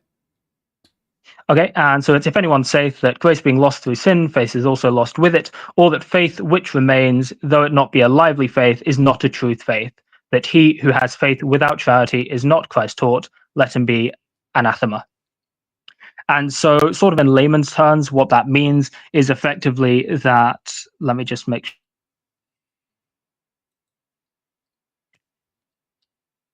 Hello? Are you still there? Oh, yes, sorry, I think you lost me for a second. I was just having to move. It's that basically a person can retain true faith even after mortal sin, but faith without charity is still faith, but not saving faith. So faith without works is not saving faith. So it's not salvific, basically. Yeah, so, but this is completely irrelevant. I'm going to explain why. So Protestant is going to say that you are saved by grace through faith, and a byproduct of that is your works, right? Catholic and Orthodox is going to say that your faith, or a sign of your faith, is doing works. So if I look at a Protestant and I ask them, well, hey, if I see Billy out here unaliving a whole bunch of people, are they saved? They're going to say, no, he was never saved in the first place. But if I ask a Catholic or Orthodox that if Billy's out unaliving people, are they saved? They're going to say no, because he's committing mortal sin. So what you're arguing is a philosophy of how the ethics work between God and man. Completely irrelevant, because the topic today is they both agree that you're not doing Christian ethics if you're unaliving people. But okay, I can. Okay, well, okay. Let me pause that. I'll go on to this. That was the precursor to what we discussed. I think it was 3 days ago, and you've made the claim that Catholics don't teach that a single act of drunkenness is a mortal sin. And I want to come with a bit more receipts on why that is the case. You can, first of all, I'd implore any of your watchers to go to Catholic Answers and search up when does drinking alcohol become a mortal sin, and you'll find in layman's terms when drinking alcohol becomes a mortal sin, and that is when it's excessive. It can be a single case of excessive drinking as long as you meet all of the criteria of what constitutes mortal sin. And the criteria are when you know it's a sin, when it's a grave matter, and that's when it becomes a mortal sin and separates you from God. And so in that case, a single case of drinking, if you want to go to the kind of catechisms, you can go firstly to Council of Trent. I can't remember off the top of my head the session, but you can go to 2290 in the Catechism of the Catholic Church, and that also describes to you how you're breaching one of the laws on mortal sin. So you do actually reach the boundary of mortal sin. What does this have to do with what I'm arguing? Oh well. First of all, it's a correction, but B, it's because if it's a mortal sin for a single aspect of drinking, then it's under the Christian moral system. For you to end up being morally good, you need to repent, and then you need to repent for the single aspect of being drunk. Right. Again, you're and arguing so the philosophy. You're arguing about the immoral. philosophy of the relationship with God in here, because again, a Protestant is also going to say that what you expect to see from somebody who's acting in drunkenness is to repent from it and seek forgiveness. The same thing that you're going to see from a Catholic or an Orthodox. They're just arguing about the relationship between you and God in that process, which again is a red herring. It's a completely different topic. No, it's the level. So it's the level of morality within the aspect of drinking. So it's whether or not it's immoral to get drunk once. Yes, Protestants think it's immoral to get drunk. You think it's immoral to consume alcohol to what level of inebriation? So you're not supposed to get drunk.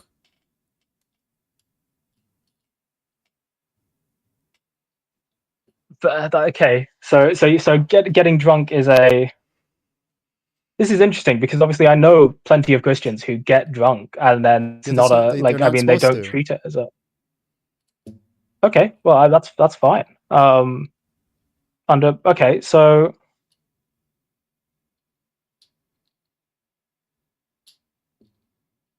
I mean, yeah, you've kind of that's kind of interesting.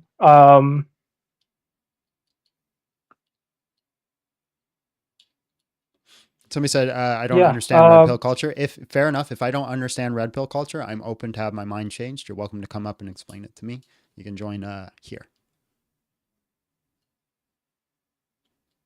So I think this is quite interesting because I wasn't expecting such a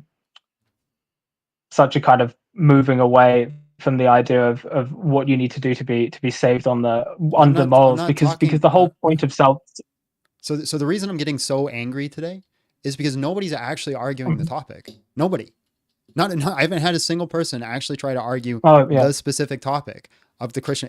It's whether or not I'm in a relationship with God, or whether or not we agree on the philosophy, or whether or not it was stolen, or did the Jews actually hold to it, or what happened in the Old Testament. Isn't a core aspect of Christian morality your relationship with God? Yes, that is a core aspect of it, but that's still not the topic. Yeah. Right. So even if God is not, hold on. Even if God is not real and people still commit to the idea of loving God with all your heart, you're still taking time out of every single day to align yourself with what you think is the ideal of good. And that would still lead to a betterment of the world.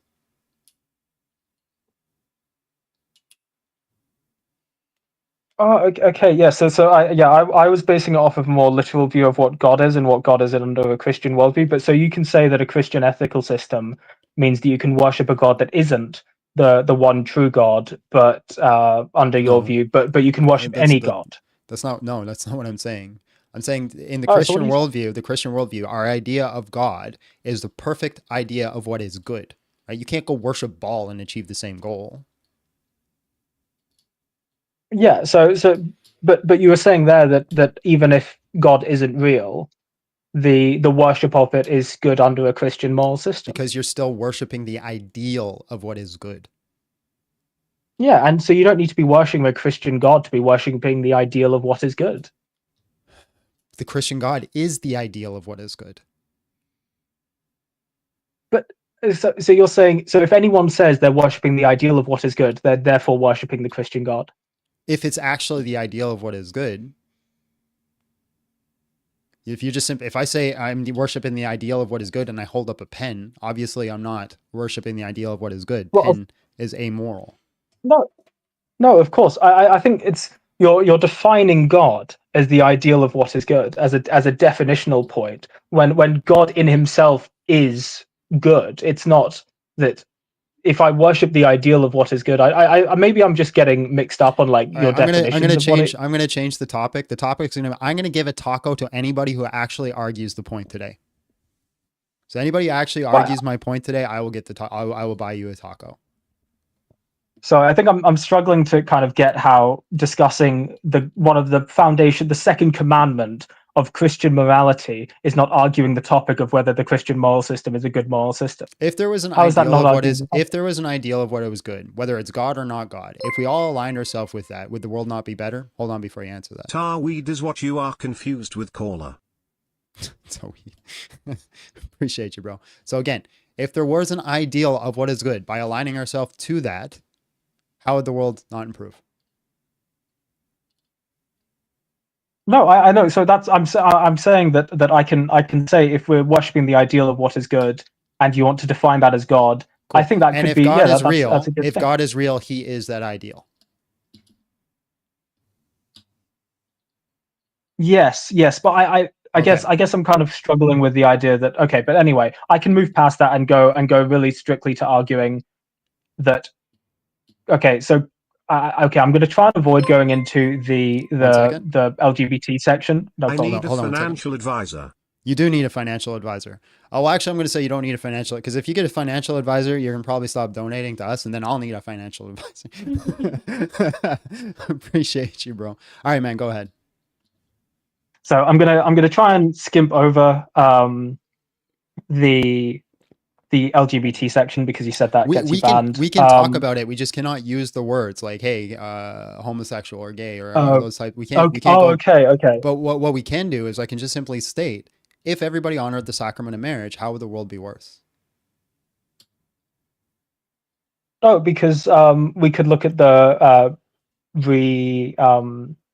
repression of non-damaging mental states. So if you repress someone in a way that they feel like they have to kind of confine themselves, that can cause them to kind of spiral into a poor mental well-being. Whereas if they're allowed to have some level of expression, and that isn't the sacrament of marriage, it's a better mental well-being for everyone involved, basically. Okay, and so for the people who are P3DOs, should we allow that?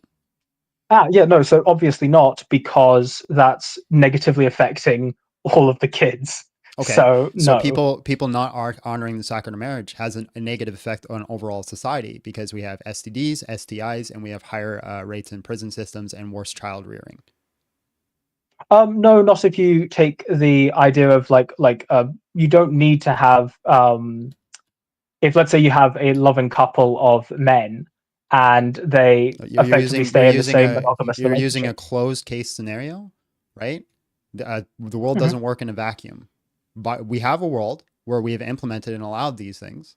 And because of that, we have a world with STDs, STIs, and overabundance of people in the prison systems and causing overall harm. Now, if you just simply want to say, I can change it a little bit. If you simply want to say, well, the P3DO thing, we say they can't do that because, well, that causes harm to the child. What about a grown man and his grandmother? I mean, I'm happy to respond to that. In that I think we come on to what would be known as it's kind of Pillars of Intuition by Jonathan Haidt. I'd recommend a lot of people read his Righteous Mind. But I think we have a sort of intuitive disconnect here, in that when you say a grown man and his grandmother, that kind of is intuitively wrong. And you kind of go, well, that so you're is just wrong. Intuition. You're just using an intuition pump then. So I can just use an intuition pump and say that's intuitively wrong. Yes, but I'm kind of saying you're using a bit of an intuition pump. But what I will say is that it's like okay, it's You thing is, you put me in this sort of box where I'm going to say that as long as there isn't a negative impact on the sort of well-being of all of the individuals involved, and there's no negative to that action, and there isn't a negative to the potential of like a kid or any of those sorts of like genetic options, They should be allowed to do it. no, it's No not. problem. It's not inherently wrong. Yeah. Okay. So Yeah. so if your We argument should again we should is be just we shouldn't negative, be endorsing that as a society. So we shouldn't be endorsing it, but we shouldn't. We can't. why We can't. can't we We're not going to endorse put it? them in prison for it. Why can't we endorse it? Why can't we add a flag up for grandmother loving? Well, no, I'm saying we don't need to endorse it. Sorry, it's not that we can't endorse it. We don't need to endorse it. But they don't feel like they're included in society, and they want to be accepted just like everybody else, and they want more inclusion in video and film. Like they want the next Marvel movie to include a man who has a grandmother lover, their own grandmother. They want that inclusion in Marvel. But what I'm saying is that my system is not saying that we have to endorse them, or we don't have. But your system is saying we have to condemn them. That's the issue. You're saying they can't exist. I'm not talking about a condemnation. A condemnation is like you're an evil, horrible person. You're going to go to hell. I'm talking about dying to self and doing what is better for other people outside of yourself. So again, if we implemented, the Bible says that it doesn't condemn that action. It condemns actions, not feelings. Yeah, so you're saying they shouldn't be able to partake in those feelings, and I'm saying they should. We don't need to endorse it. Okay, so hold on. So your argument is like everything that is support for the rainbow flag community, we should all remove that, including like their inclusion in films and things like this. That we don't have to do that anymore. Yeah, I'm generally pro not pushing affirmative action as much and just letting it all just like naturally play out, because I think there's a lot of issues that come with that. But that's a much more deep topic. But what I'm the key can we say that it's not allowed in film and video and radio and all that? Can we make that declaration? Say we don't want it there? No, because that's what I'm saying is you just don't actively repress it. Okay, so then if somebody wants to make a movie like where Captain America starts dating his grandmother, are you gonna have no issue with that?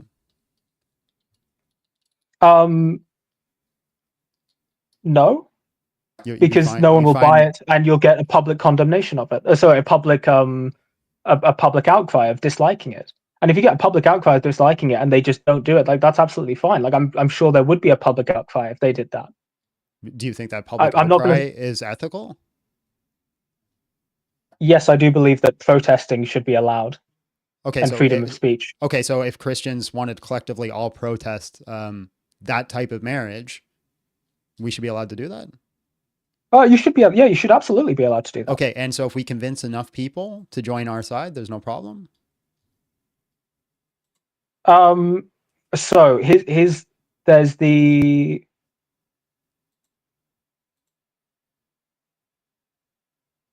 no, and I'm going to use slavery as the example. So you can get public opinion, but that public opinion sometimes isn't right. Okay, so and like you think is the public opinion right or wrong about the grandmother thing? That's technically, you can put that into an amoral plot where there actually isn't, you kind of feel an intuition about it, but there isn't, like, I can't attribute an actual moral,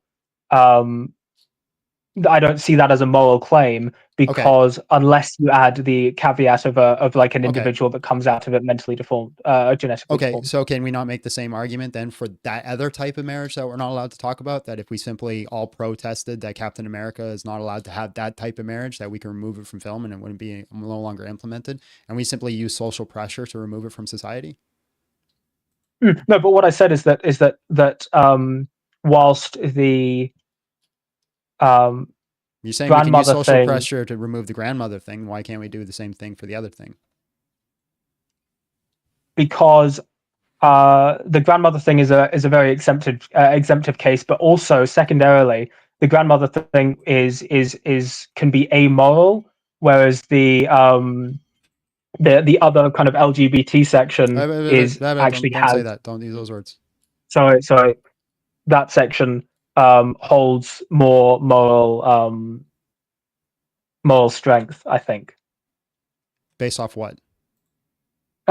Based off of the fact that of how people, the general interaction of society. I guess you can make, in all of these cases, you can make the additional argument that the grandmother and the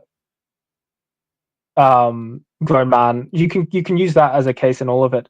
And I think I'm not off the cuff enough to come up with a really a proper debate. But what if I just Sorry, go ahead. I was going to say, what if I just say, yeah, sure, I'm going to just continue and be completely solid along all of those lines, and say that you can, we shouldn't endorse, and public opinion can eradicate everything, and just say, yeah, sure. Okay, so if public opinion can eradicate anything, that's literally what I'm arguing for, is that most people will hold to Christian ethics and therefore just be eradicated by circumstance.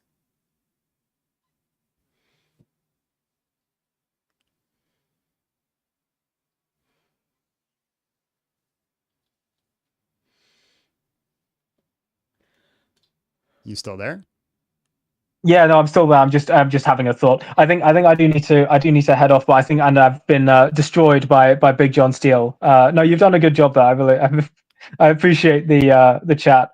I think I needed to come with a bit more. I have a notebook downstairs, but about a lot more stuff regarding other topics. Specifically, the reason that I'm not a Christian, which I think I'd love to have a chat with you at some point about. Sure. But I think now's a good time to kind of give it a pause, and I'll come and think over some of the topics that we've had. I can respect that, man. All right. I appreciate your time. Appreciate you being cordial and getting onto the topic. So God bless and have yourself a great day. God bless you too. Peace. I got to use the washroom. Abby, can you entertain? What time is it? 2:30. Okay. We got about a half hour and then we got to shut it off.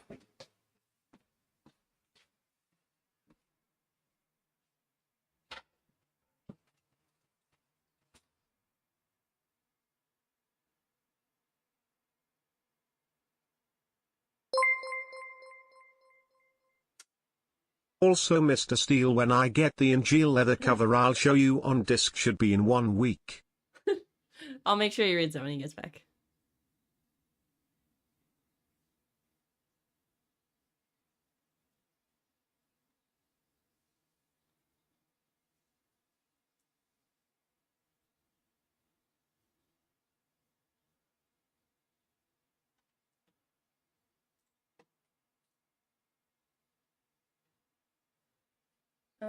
I'm really bad at entertaining because I just look for things to talk to you guys about, but you guys don't really talk much when John's not here. I don't know how to look at the queue, Wopachop. Wopachop wants to know if there's a long queue. Yes. There is a long queue, Wopachop. I don't know where you're in it though. You missed a super chat. I will read the super chat. It got read, but you weren't here.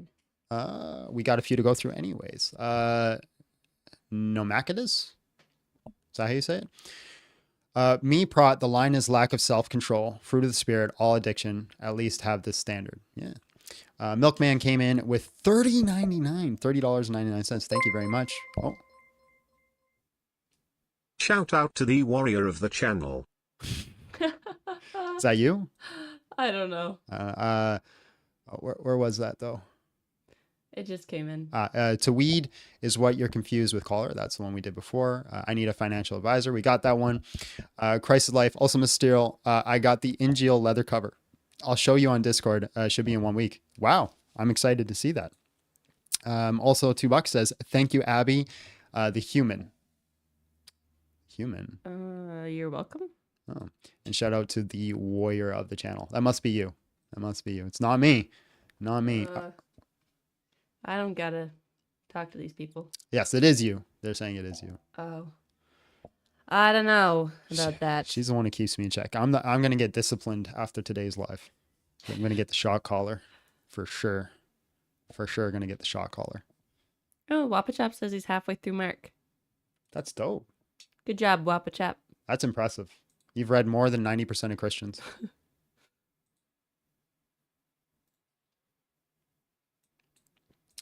Giraffe. Hello, how are you? And just real quick, how old are you? I'm 34. All right, bro, let me bring you in.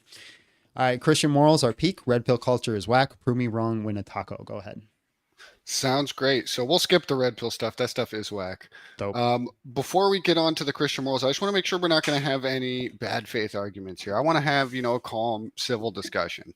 Me too. All right. So can we avoid the question, for example, one that you've asked people a lot during these debates that I've heard is like, just as an example, if people hold to the sacrament of marriage, how does that not make the world better? I just want to establish that that's not what you're wanting us to argue against. Asking how does moral A, for example, not make the world better? That's not what you're asking us to debate. You're asking us to debate Christian morals being peak. So something doesn't have to necessarily make things better for it to be the best option that is out there. I feel like that question is bad faith. So if I take a deontology point of view, a virtue ethicist point of view, a utilitarian point of view, or even a consequentialist point of view, I think 100% DH wife to clear that debate. I think these moral systems are ultimately better. So I'm curious why I wouldn't use that question. Because it's a false equivalency fallacy. What's the false equivalency?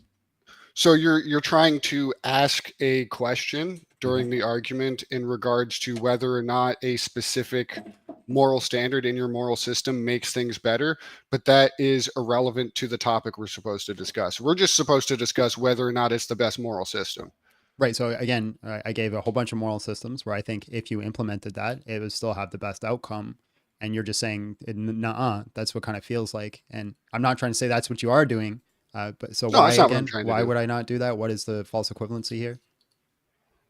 Again, because the question is irrelevant. It's not equivalent to the argument that you're asking us to debate. I just want to make sure we stay on topic. You need to give me a reason why it's irrelevant. Oh, I did, didn't I? No. Yeah, I said even if the sacrament of marriage makes the world better, that's irrelevant to whether or not the Christian moral system is better than other moral systems. So you're arguing that it's the best. That's what we're here to argue, right? Not whether or not one specific. If it improves from, like, again, if we're looking at ethics, right? If it improves from a virtue ethicist standpoint, a utilitarian point, a consequentialist point, a deontology kind of point, how is it not a better ethics system? Oh, we'll get to that. I'm just trying to establish that we try to avoid questions that aren't necessarily relevant. I get what you're saying. It just kind of sounds like to me that you don't have an answer to that question, so therefore you don't want to address it. No, I do. I just said I'll get to it. Okay, so then let's get into it. How does the world not improve? Well, I don't think it improves because it deprives people of free will. Okay, we deprive people of free will all the time. Yeah. I don't think that's necessarily great in instances where people are not being harmed by exercising their free will. Okay, so you think people should be allowed to do any form of free will as long as it doesn't cause some sort of harm? Yes, I feel like you can derive an ethical principle from the majority of people and utilizing their empathy and not having harm done to others. If people honor the sacrament of marriage, would not the overall standard of harm decrease? I mean, that's tough to say. I don't think we necessarily have the data to back up one way or the other. Well, I can say one thing that would absolutely vanish is STDs and STIs.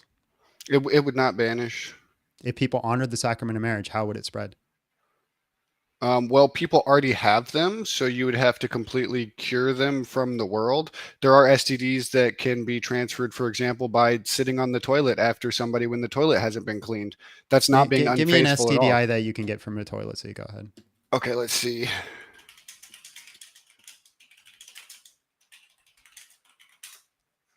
Old clickety clackety here.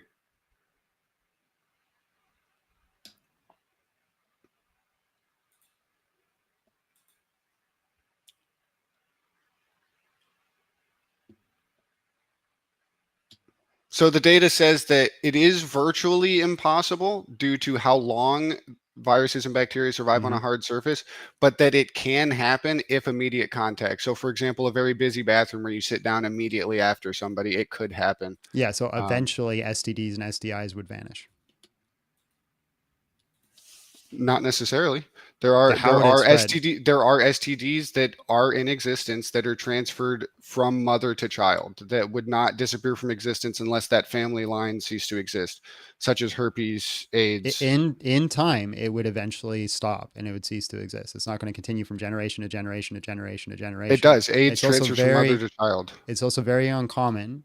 And things also like AIDS is very manageable now. But also, if you're honoring the sacrament of marriage, you shouldn't engage in a relationship if you know you have AIDS. Why? What does that have to do with the sacrament of marriage? Because you're going to cause harm to your spouse. Does the sacrament of marriage say that you can't cause harm to your spouse? And again, you said that it's very manageable. Does it count as harm if it's manageable? You cannot cause harm to your spouse. So giving them an STD or an STI, if you're aware of it, is not something that you should do. What if it's manageable and they consent to it? There are people that have knowingly consented to relationships. So you're arguing against my worldview here and saying that if they don't hold to our worldview, again, our worldview is you shouldn't cause harm. This would cause harm. Therefore, you shouldn't do it. Right. And then eventually, if you honor this system, STIs and STDs would vanish. Okay, but you're saying it caused harm, but I did just ask the question, if it's manageable and it's consented to, just manageable doesn't mean it's not causing harm. You're not answering my question. Would it not eventually vanish if people honored the system? You're arguing if they didn't honor the system, it wouldn't vanish. If people honored it would vanish. Yeah. No, I'm engaging in your argument here. You're saying that if people didn't cause harm to their spouse, but I'm wanting clarification before that on whether or not it's harm. Yes, it's harm. So manageable and consenting. Giving manageable. Okay. Do you think it's not harmful to give somebody a manageable STD? Well, that depends. That you can get herpes on the mouth that has virtually no negative effect on your life. People get cold sores and kiss people all the time and spread herpes of the mouth. I believe estimates are like somewhere between 50 and 75% of the population. Yeah, I didn't say it's not manageable. I said, do you think it's harm? I think if it causes no harm to the person and it is manageable and it's consented, I don't think that counts as harm. Really? How? How does it not count as harm? If it's doing no damage to them and it's manageable and they consented to it knowingly, I don't see where the harm is Jesus there. Christ. Okay, every STD or SDI that does cause harm would eventually vanish then.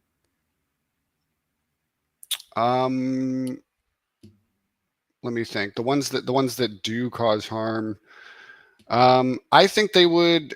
A lot of those would disappear even without honoring the sacrament of marriage. For example, oh my God, answer the fucking question. Just one person today.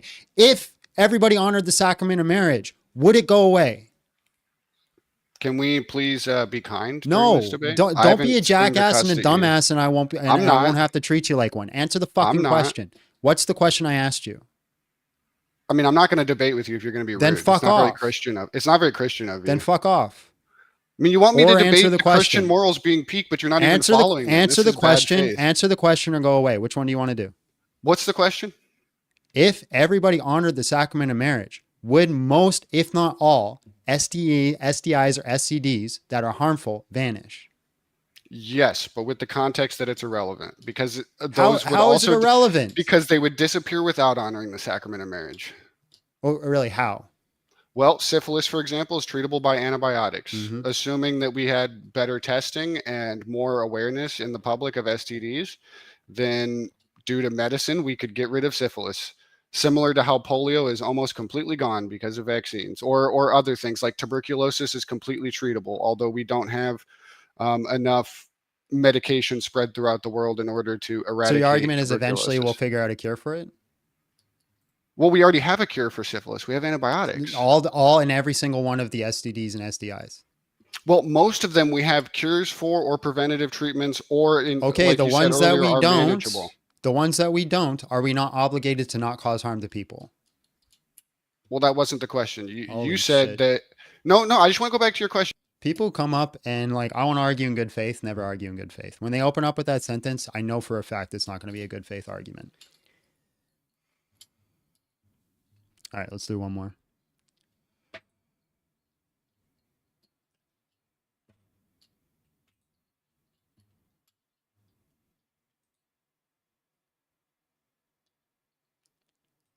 Matt, hello, how are you? And just real quick, how old are you?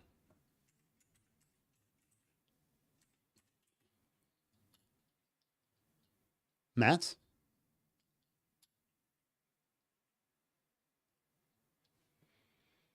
Hello?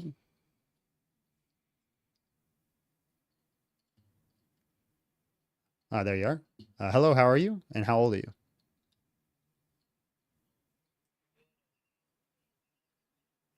I don't think that's true. Please don't use the F word. Yeah, I shouldn't, but you know what? Today, guys, if you don't want to hear me use the F word, today is not a day to watch. I'm probably going to use it.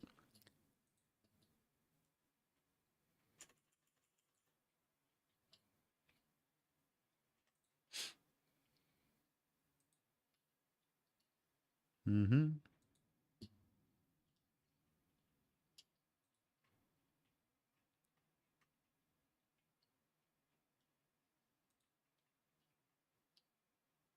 I think we got trolled because I'm clicking through so many people and no one's joining.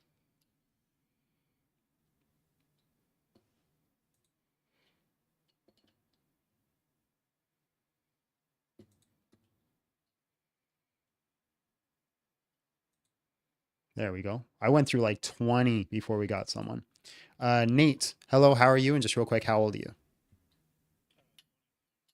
I can hear you, bro. Let me bring you in. All right, man. Christian morals are peak. Red pill culture is whack. Prove me wrong when to taco.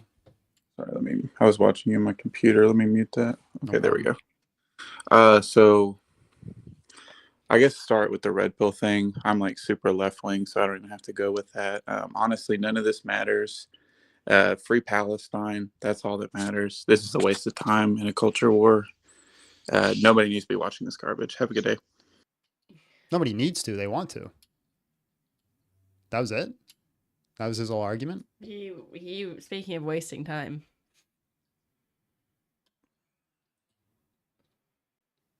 Mm-hmm. Wopachop. Ah, that's a good way to end. Oh, thank God. Somebody who's got brain cells. I wouldn't go that far, mate. I would. I would. What's up, bro? How you doing? I'm very well, mate. How are you? And how are you and Abby? Well, we're not the best. So if you ever become a Christian, you can pray for us. But you know, that's a different topic for a different day. Well, do you know what? I think under the circumstances, I'll lay off of the Christian morals topic, and I will focus on red pill culture as whack. Okay. So First one of the day. I will, still man the argument that what's his name? Andrew Tate obviously has ruined the movement. It is undeniable that in its current form, red pill's whack. But unfortunately, it's not its origin. It kind of originated with men's rights to access their children in separated marriages, essentially.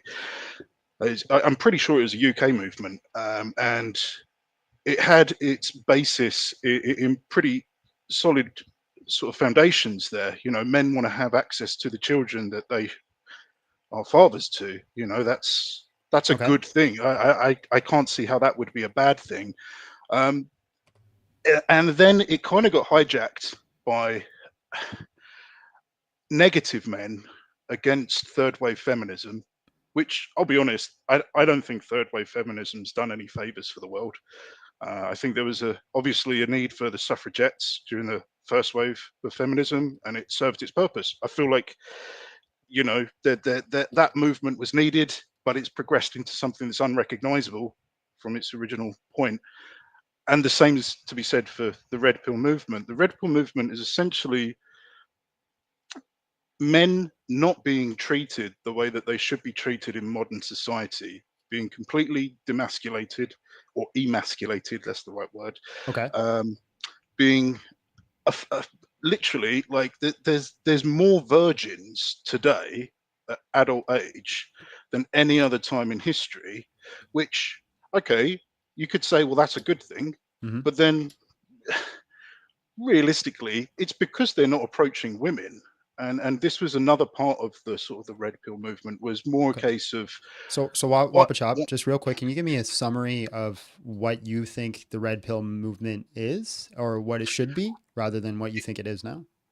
it should be kind of a men's rights movement more than a like what Andrew Tate's preaching. Use women, they're disposable. Men are king. You know, that's obviously wrong. That's not the right way it should be.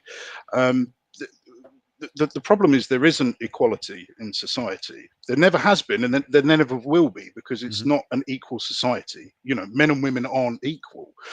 When a boat sinks, the men don't get a lifeboat, and I don't think any man would argue with that either. If they have a wife and a child are there, obviously you take the boat. It's not an equal society. Here's my issue with like men's rights advocating is that I don't think that's really works, because men are the possessors of power. We just are. It's intrinsic to our nature. So if we don't have rights, it's because we've advocated them. So, which men have power? Do you All, think the collective men? Because really, yeah, you can say the collective of men, but it's like it's a handful of men at the very top of a really steep pyramid. No. The totality, not the ones at the top. The totality of men have power. If we have lost so-called rights, it's because we have advocated those rights. Because women can't take it from us. We have to give it to them. Okay. Like it's impossible for a woman to take the right away from a man, or from the collective of women to take the right away from men. Sorry. Well, you say that was literally how it started, was because women were preventing men from seeing their children, so that they have taken that right away. But they used the force of men. So they had to, like, those women had to use men to implement those forces. So you mean the law of man, because man made the laws, not women. So, I mean, I think it's quite egalitarian now. I think, you know, lawmaking and stuff is fairly. It's not 50-50 by any stretch. No, but the lawmaking is simply allowed because men have allowed it, right? Like as much as people don't like to hear this, the truth of the matter is the only reason that women have power in the world is because men have allowed the women to have power. Yeah, of course. Yeah, and like I say, you go back to the suffragettes. They could have said no, we're not going to give you the vote. You know, they could have said no, we're not going to give you rights, but they didn't. They gave men, gave women the right to vote. It's a really difficult one to articulate, man. It really is. But I think the best explanation of it was a really well put together documentary called Red Pill, and it's on YouTube. You can buy it. It's basically a woman dressed up as a man and lived as a man for a few months. She self-unalives, right? No, that's a different example. There's two. Yeah, this was a comedian that did it who self-unalived. This is a journalist who did the one that made the Red Pill movie. And essentially, what she found was that the way that men are treated in society is so poorly in comparison to how women are treated day to day. The way that a woman will look at a man as lesser, just because, I don't know, he's a bit overweight or he's not wearing the best clothes. He's probably come from like a blue collar job. He's got, you know, debris on him from doing building work or something. And it's almost like they're invisible. And what she noted was that this is getting worse, and this is why there's a real man v woman culture that's arising out of it, and it's not even man v woman. Men aren't even participating anymore. Right, but this would all also vanish if everybody held to the Christian moral system. I'm not saying it wouldn't, dude. We're on the same page with that one. I'm talking, yeah, okay. But I'm just saying, like, if you focus on the red pill thing, yeah, I guess you could argue, yeah, just follow the Christian moral values. But the Christian moral values is not red pill, right? Saying red pill's whack is misunderstanding what its origins were. It wasn't actually intended to be this gross thing where, what is that one, the Fresh and Fit podcast, the whatever podcast, all of these things are gross, man. They're complete aberrations of what it was. But what it originally was is irrelevant to me. Like, it's the same thing when people bring up the arguments around Christianity. Like, Christians did something in the past. Well, I don't care, right? I care about what we're trying to implement now. Very similar to the red pill. I don't care how red pill started. It's what's trying to implement now. And I think that's pretty whack.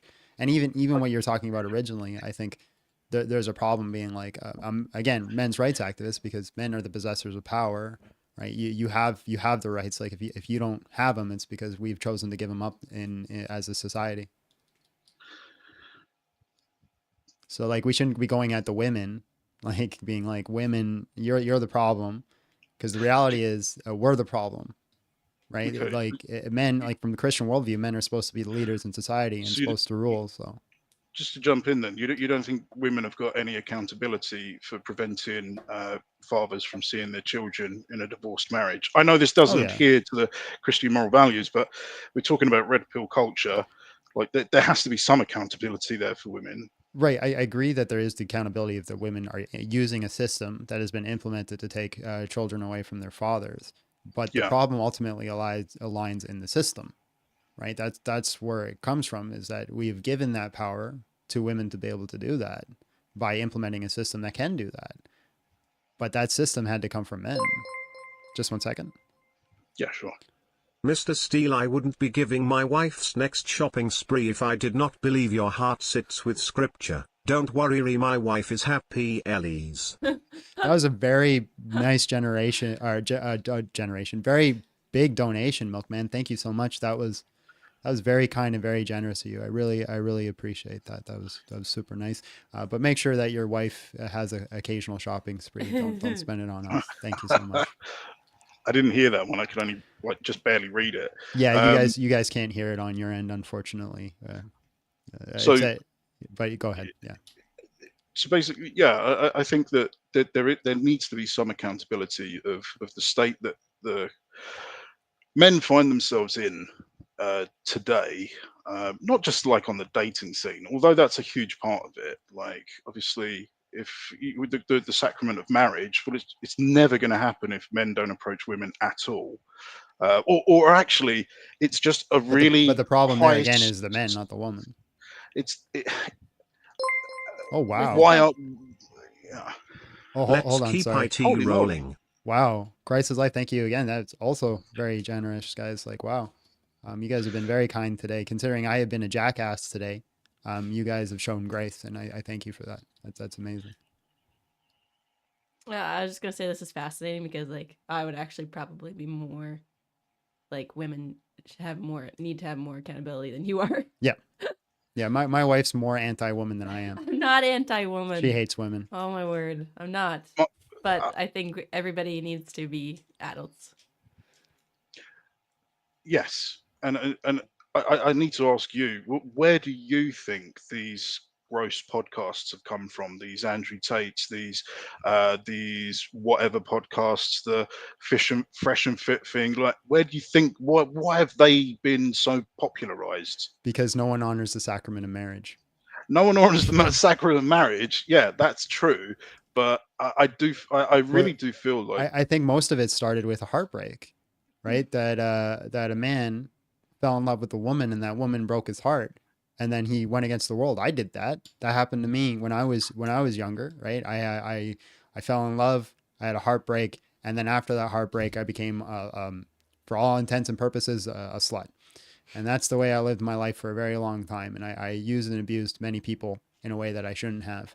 But it all stemmed from there. And so I can only assume that's the case. Because you see all sorts of memes all the time, right? People are like, there's like a video of like a girl shutting down a guy and they're like, come into the gym and start lifting, or come doing this. And you don't need women and approach them. So it became this area where they were cut off. And I think it all stemmed from that. But that heartbreak wouldn't exist if the sacrament of marriage was honored. Yeah, I think we could agree on that in terms of like my personal opinion is dating apps are the root of such an evil in this world, man. Really, I think some good can come of it. It connects people that never would have otherwise met. But unfortunately, essentially you've got like this top sort of 20% of guys that are dating the vast majority of women because women are the prize ultimately, and men are the chasers. That's how it is in society. And when this goes on for long enough, that's when the 80% of guys realize it's time to check out. It's time to just like pack it up and give up, and there's no more sacrament of marriage then. It's just Yeah, but you don't want those women anyways. Like the women you want, my friend, is in a church. So it's time to finish the Gospel of Mark, become a Christian, and find yourself a godly woman. Because a godly woman's not going to seek that. When Abby I have married no when doubt. Abby married me, I promised her that one day she might live in a box. Literally, ask her what I said, where she might end up living if she marries me. Go ahead. He did say a box. Did you mean like because of like finances and Yeah. security? Yep. Yeah. Yeah, Okay. and she still chose to marry me. She's an idiot, but she did it. Well, But we're not in a box. We're not in a box. no, God you're is not in a bigger. box. No. But okay. Well, I think I'll agree with you that red pill culture, as it stands today, it's not just whack; it's disgusting. Mhm. But I don't think it's entirely on the shoulders of men. I know that's not part of the argument. I do think that women do have a large part to play in what Well- it's turned into. well, let It's, me- I feel like male red pill culture is almost like a reaction to Let me ask you. third wave feminism. Let me ask you this, and then I have to let you go because I have to go. Of I have course, an brother. appointment Of to go to. course. Yeah. When a company does something horrible, right? Mhm. Do we blame every employee in the company, or do we blame the CEO? It's the CEO. Yeah. Right. If men are the leaders of society, and that's been the standard forever, and everything just went horrible, are we going to blame everybody in the society or the leaders? You blame the leaders, but I feel like this is not apples to apples. I won't be long. I'll just say my piece that of the people that make the big decisions in the world, it doesn't matter if 100% of them are men. Your power is not really any greater in society than your wife's power. I'm not saying in the home. Do you know what I mean? Like you say, she's yours. You live under the And- sacrament of marriage. But what I'm saying is, when Abby leaves the house, does she not have all the same sort of legal, statutory sort of rights that you have? Like, you're not unequal in today's Western world. There's egalitarianism, so you can't really blame. You're no more to blame than Abby, and Abby's Yeah, no but more to we're blame only than you. egalitarian because we've allowed egalitarianism. But I'll let you keep that point because I do got to move on, Wopachop. I love you, It's bro, and quite I'm all right, sorry I brother. got you here where I had to cut it off. But oh my God, Tommy Thompson Another just one. Have a great another one. day. Dude, you're cashing it in today. You should carry on streaming, brother. I Ignore that appointment. I have to go to the appointment. It's an important one. All right, bro. But I love you, man. Good luck on your journey. I'll continue to pray for you as you're seeking, and hopefully you'll find your answers you're looking for. You too, brother. See you later, Abby. Have a good one, Bye. guys. God All bless. right. Bye. Do about 10 more minutes, guys. I'll just do the hangout. We'll do some super chats. I'm not going to end it on TikTok, so I'll just hang out on TikTok as well. Pates Bruce came in 299, says, "What's the Injil though?" Milkman came in with 30, says 100th the wife clear the debate. Amen. Milkman came in 1499, says, "Caller, are you being faith-based only? With all respect, please, are you looking at his history?" Milkman did the 159, Mr. Steele. I wouldn't give my wife's next shopping spree. So generous. And then Christ is life, also generous. Let's keep it rolling. And then Tommy Thompson came in with 100, says, "Have a great day." Then Milkman came in another 30.99 and said, "Caller, 100% Mrs. Steele runs the decisions." And then Modern Brain came in with another 100. Oh my God, guys. Might as well. I don't get it. Wow. I'm gonna cry. I actually don't think you guys know how much this is needed right now. You might make both me and Abby cry. I should be a jackass more often because I was not nice today. And I know that and I recognize that.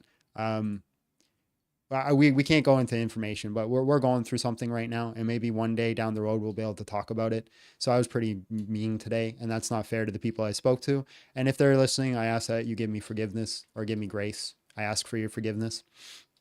But heck, if being mean gets this kind of payout, maybe we should do it more often. Pates Bruce came in 299, says, "How much camel pee you buying with all these super chats?" You and this camel pee, bro. All day, every day. All day, every day, no matter what. Hold on, we got to do it. Money, money, money, money, money, money. Money, money, money, money, money, money. Money, money, money, money, money, money. God is good. God is good. Being a narcissist pays off. That's another thing I don't get too. I watch like the left people. Like I'll watch like Parker and Dean, and I actually have no issues with them. Most people really don't like them. I really don't mind them that much. But they crash out all the time on people, all the time, and people eat it up. Eat it up. I crash out on people, and it's like, you're a terrible Christian, and they're gone. It's a double standard in this society, but it is fair to say, because Christians are supposed to be the light in the world. We are supposed to be different.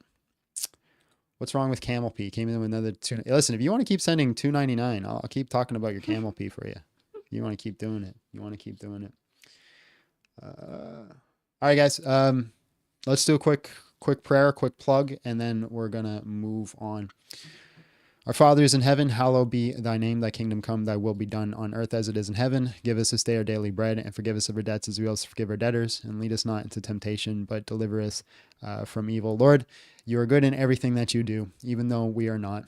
I ask for forgiveness and grace in these specific times. And I thank you for the generosity you've given today. We give all glory to you. I know people might hear that and say, well, they gave it. But we understand that everything, us as Christians, all of it belongs to you, Lord. And it's your will, or it's you that gets to decide what is done with it. And help us do with it what is right and good in your eyes. Be patient with us, give us grace, walk with us. If we're wrong, correct us, put us on the right path, but just help us recognize you. Allow all the Christians listening today to be given opportunities to share the gospel and to be more Christ-like. Allow all the non-Christians today have opportunities to get to know you and what you offer. You are good in everything you do, even though we are not. I ask this in Jesus' name. Amen. In the name of the Father, Son, the Holy Spirit. And I have to do it because it's part of the job now. We are doing the biggest part I'm very proud of here is we're doing daily Bible studies on Patreon. We're offering 2 packages. We have a Squires package. The Squires package is $4.99. It gets you access to our hangout sessions that we do Tuesdays and Thursdays, if we can get to them. But you'll get access to those because they're made members only after that. But if you want some more, you can get access to the hangout sessions on a Knights Templar package for $19.99.